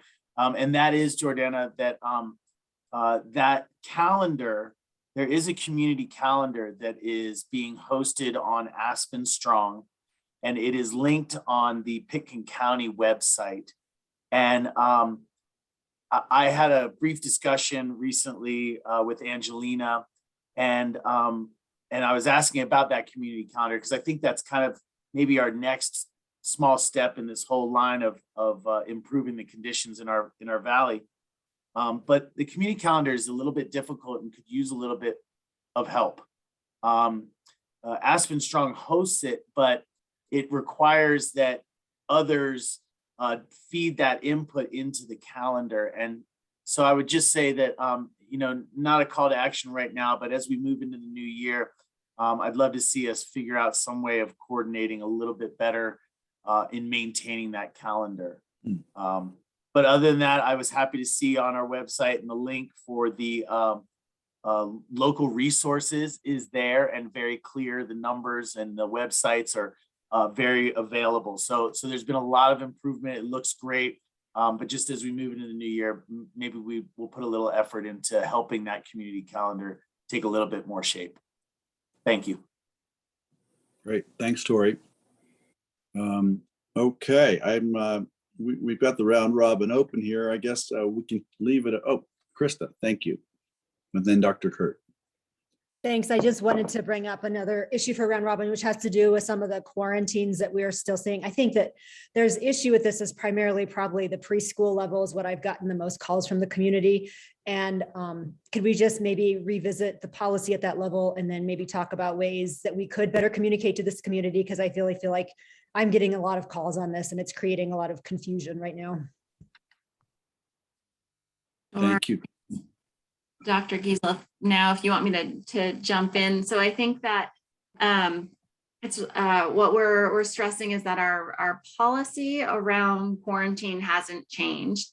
So what we've established from before the school started was that when all parties are masked in an indoor school setting, that even if there is an exposure, that quarantine is not necessary because we know how protective those masks can be. And we also know how important it is to be able to keep kids in school, not only for their mental health, their ability to learn, and also for parents to be able to go to work. So that's definitely our priority, and really appreciate that the Board of Health put into place early on the mask mandate in schools, which allows us to not have to even when there is an exposure, when both parties are masked, it's not required that quarantine happens.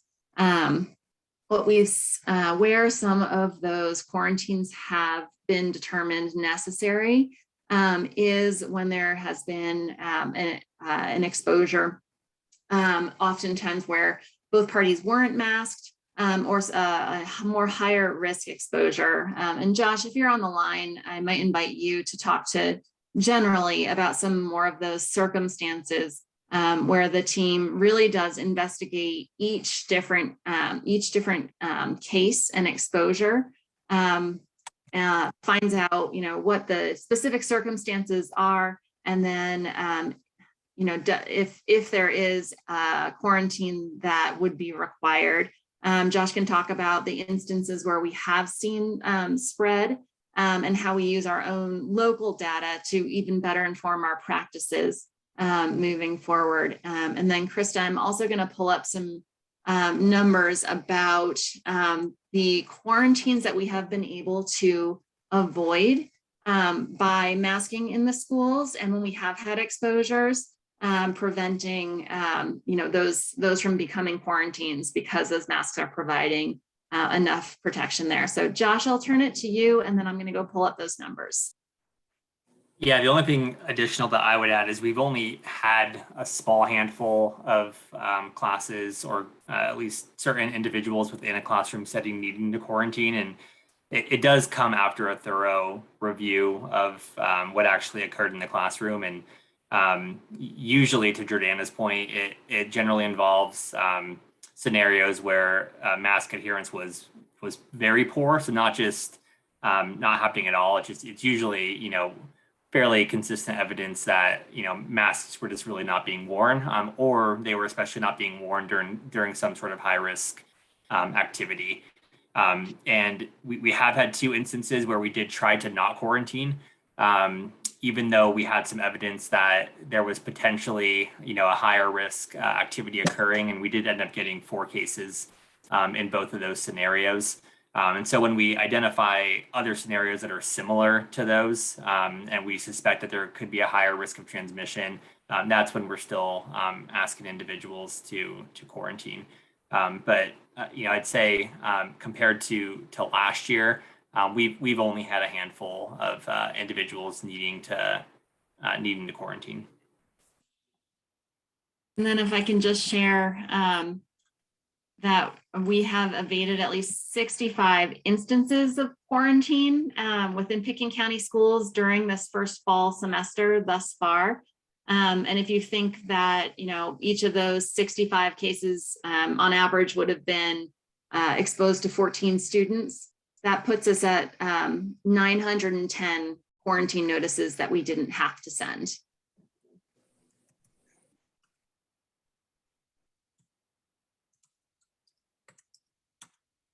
That's impressive.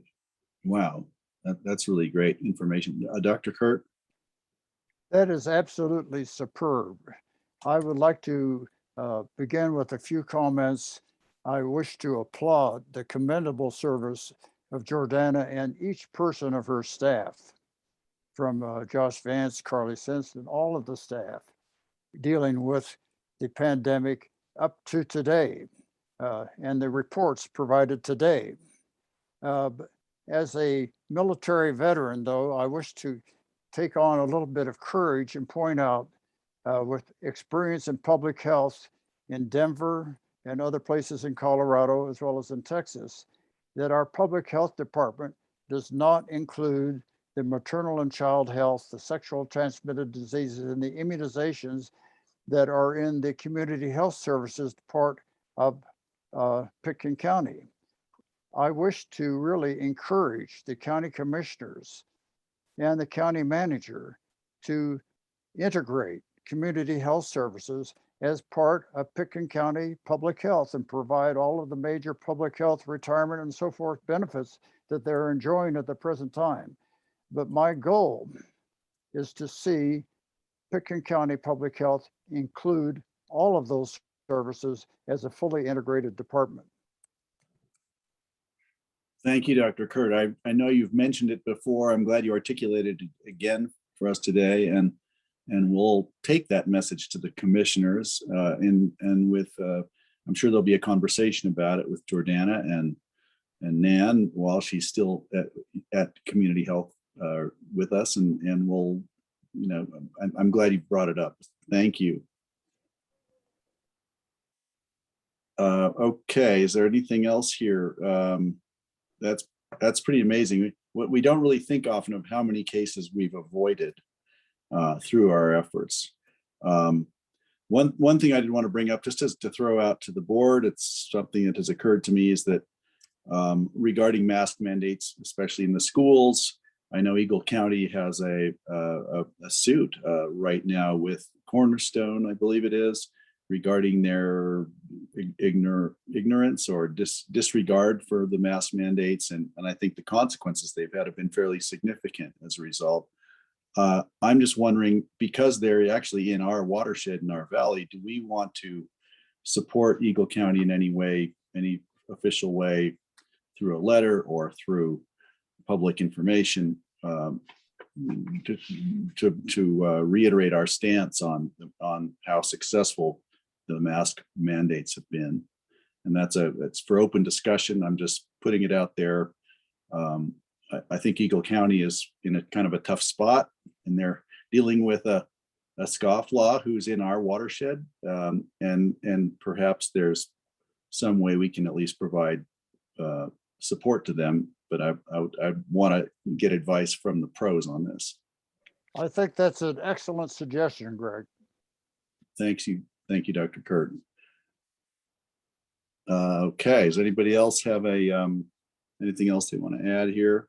This round robin is ending quickly. I think, gosh, we've got an extra, what, I could start showing pictures of my vacation or something here. We're 45 minutes ahead of schedule. Krista.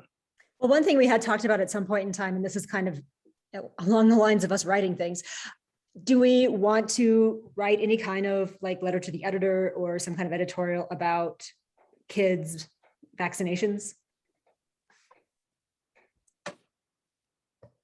I would certainly support that. And are you thinking that Board of Health would write it for you perhaps, or you and Jordana, or something like that? Is that what you're thinking? Yeah, I guess this is just something that we, Jeannie is one of our best writers, and Or I'm happy Jeannie. to do it. But If she's still here, we can appoint it to her. If she's not here, we can just assign it to her now. I'm here and I'm happy to do it. Okay, I see Tori has his hand up and Dr. Kurt as well.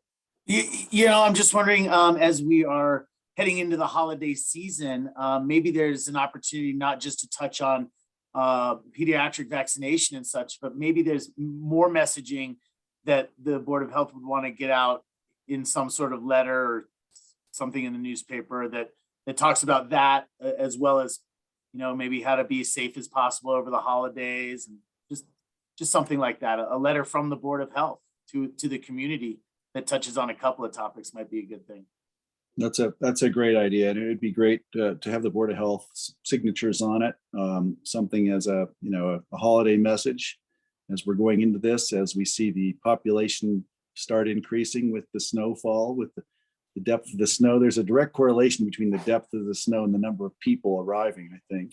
So this is a good time to be doing that. And so Jeannie, if you want to spearhead that with Krista and whoever else wants to contribute, and Jordana will circle you in, of course, and we'll prepare something and we'll reach out to the local media. then too, we could also maybe talk about some of these quarantines that we have, not had to do. Thank you. Couldn't think of the word. And then we could also talk about some of the stuff that Jordana did highlight in her presentation about all the work that they've done and how successful our county has been.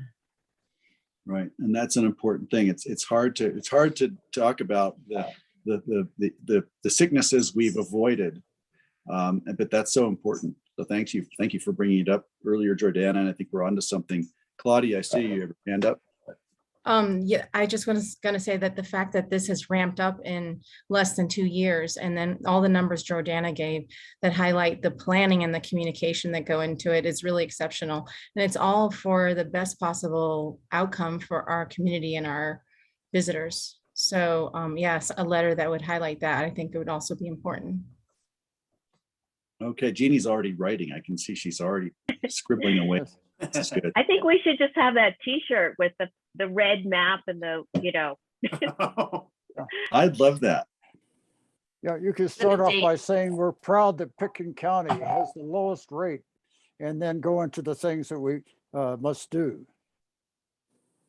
Just preparing everyone. I think we're going to fully expect to see our incidence rate increase as we have a lot more folks come into town. Our vaccination rate in the community is going to change, and a lot of things are going to change. So I think it's great that it is where it is to set us up for as much success as we can have. Greg, I had one clarifying question. I know a lot of work goes into these letters. Your idea of a letter of support for Eagle County. Can you talk more about who you're thinking of writing that letter? Who's the audience for the letter? Who's the author for the letter, and where does that go? So it's a brand new idea. So I'm not sure it's the time to do it, but I think that what we have is a situation with Eagle County. The finger of Eagle County that comes into our watershed has a school in it that has been blatantly ignoring the various rules and has suffered some pretty high consequences in terms of sickness and death in their congregation. Eagle County has had to enforce in a way that I don't think we've ever had to. And so I was just wondering if our board would be interested in supporting, and reinforcing with an explanation of the reasons that we have created this structure for our public health, and point out also the success we've had in keeping people healthy. I just think that could be something of value, but it's also something I'm happy to sleep on, and maybe I'll forget about it by tomorrow. But it has been in the back of my mind that it does seem that we have a certain population, the people that are putting the anti-vax flyers into the daily news, the surreptitious, stupid things like that. And I kind of think that it wouldn't hurt if we had a statement about it that was was strong yet compassionate for everyone. That reiterates the value of what we've been doing and points to the actual evidence that it's been working. So that's where I am with it. We can talk about it offline and see if, where it would go, talk to John Peacock or others. Marky has a comment. Marky? I'm sorry. Go ahead, Marky. Yeah, I'm listening to the conversation about the lawsuit that Eagle County has filed, which is very warranted. I think we would probably want to listen to the county attorney and the county manager before we do anything. I'm not a person that likes to get in the middle of someone else's fight.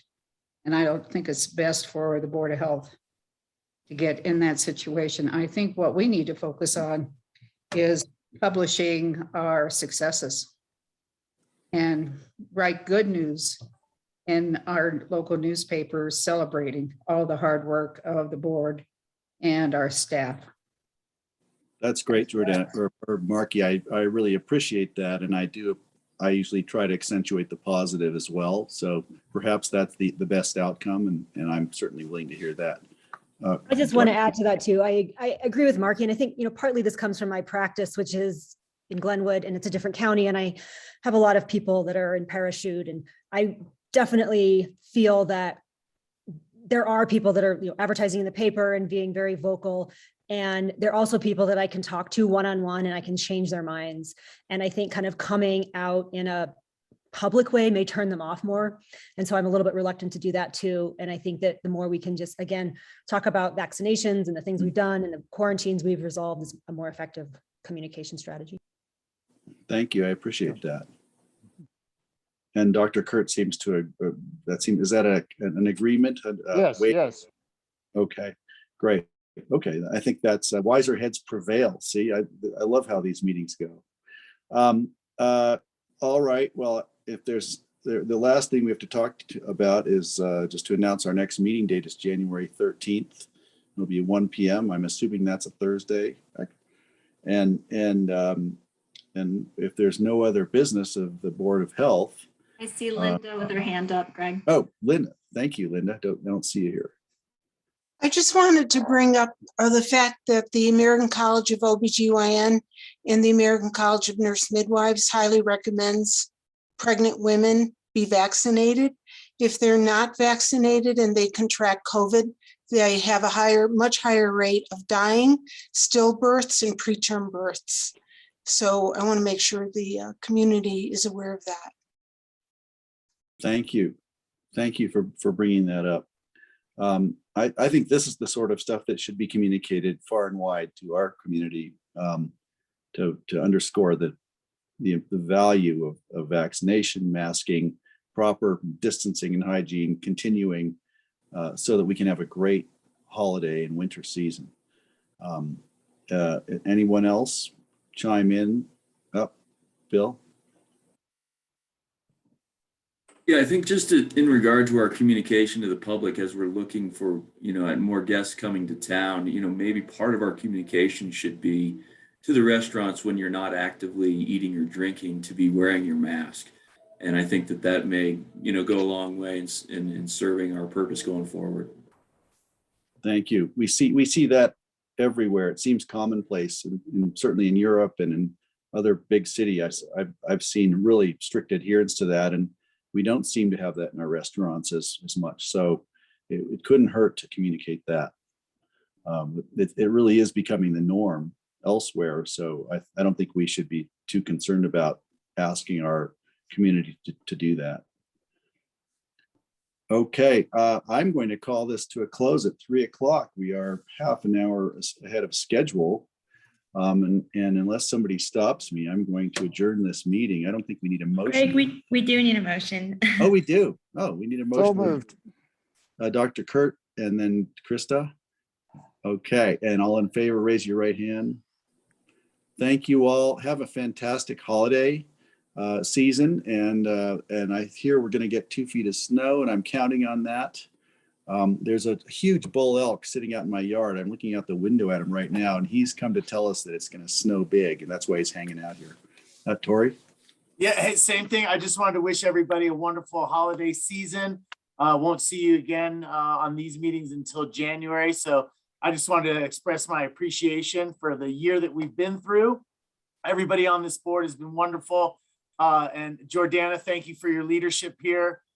Greg, chairing the board. I just wanted to say my appreciation to everybody. And we've done a lot of really great work. And Greg, you said something earlier about some of the vitriol and dysfunction we're seeing in some other places that we haven't suffered so much here. And I think that's a real tribute to the faces that I see on my Zoom screen right now. So just to all of you, have a happy holiday and thank you all so much for everything. Thank you. Take care all. And I think there will be a press event at 3:30. Is that still on, Jordana? Okay. So there'll be a press call they can grill you then. Meanwhile, take care, everyone. Thanks. Bye, everyone.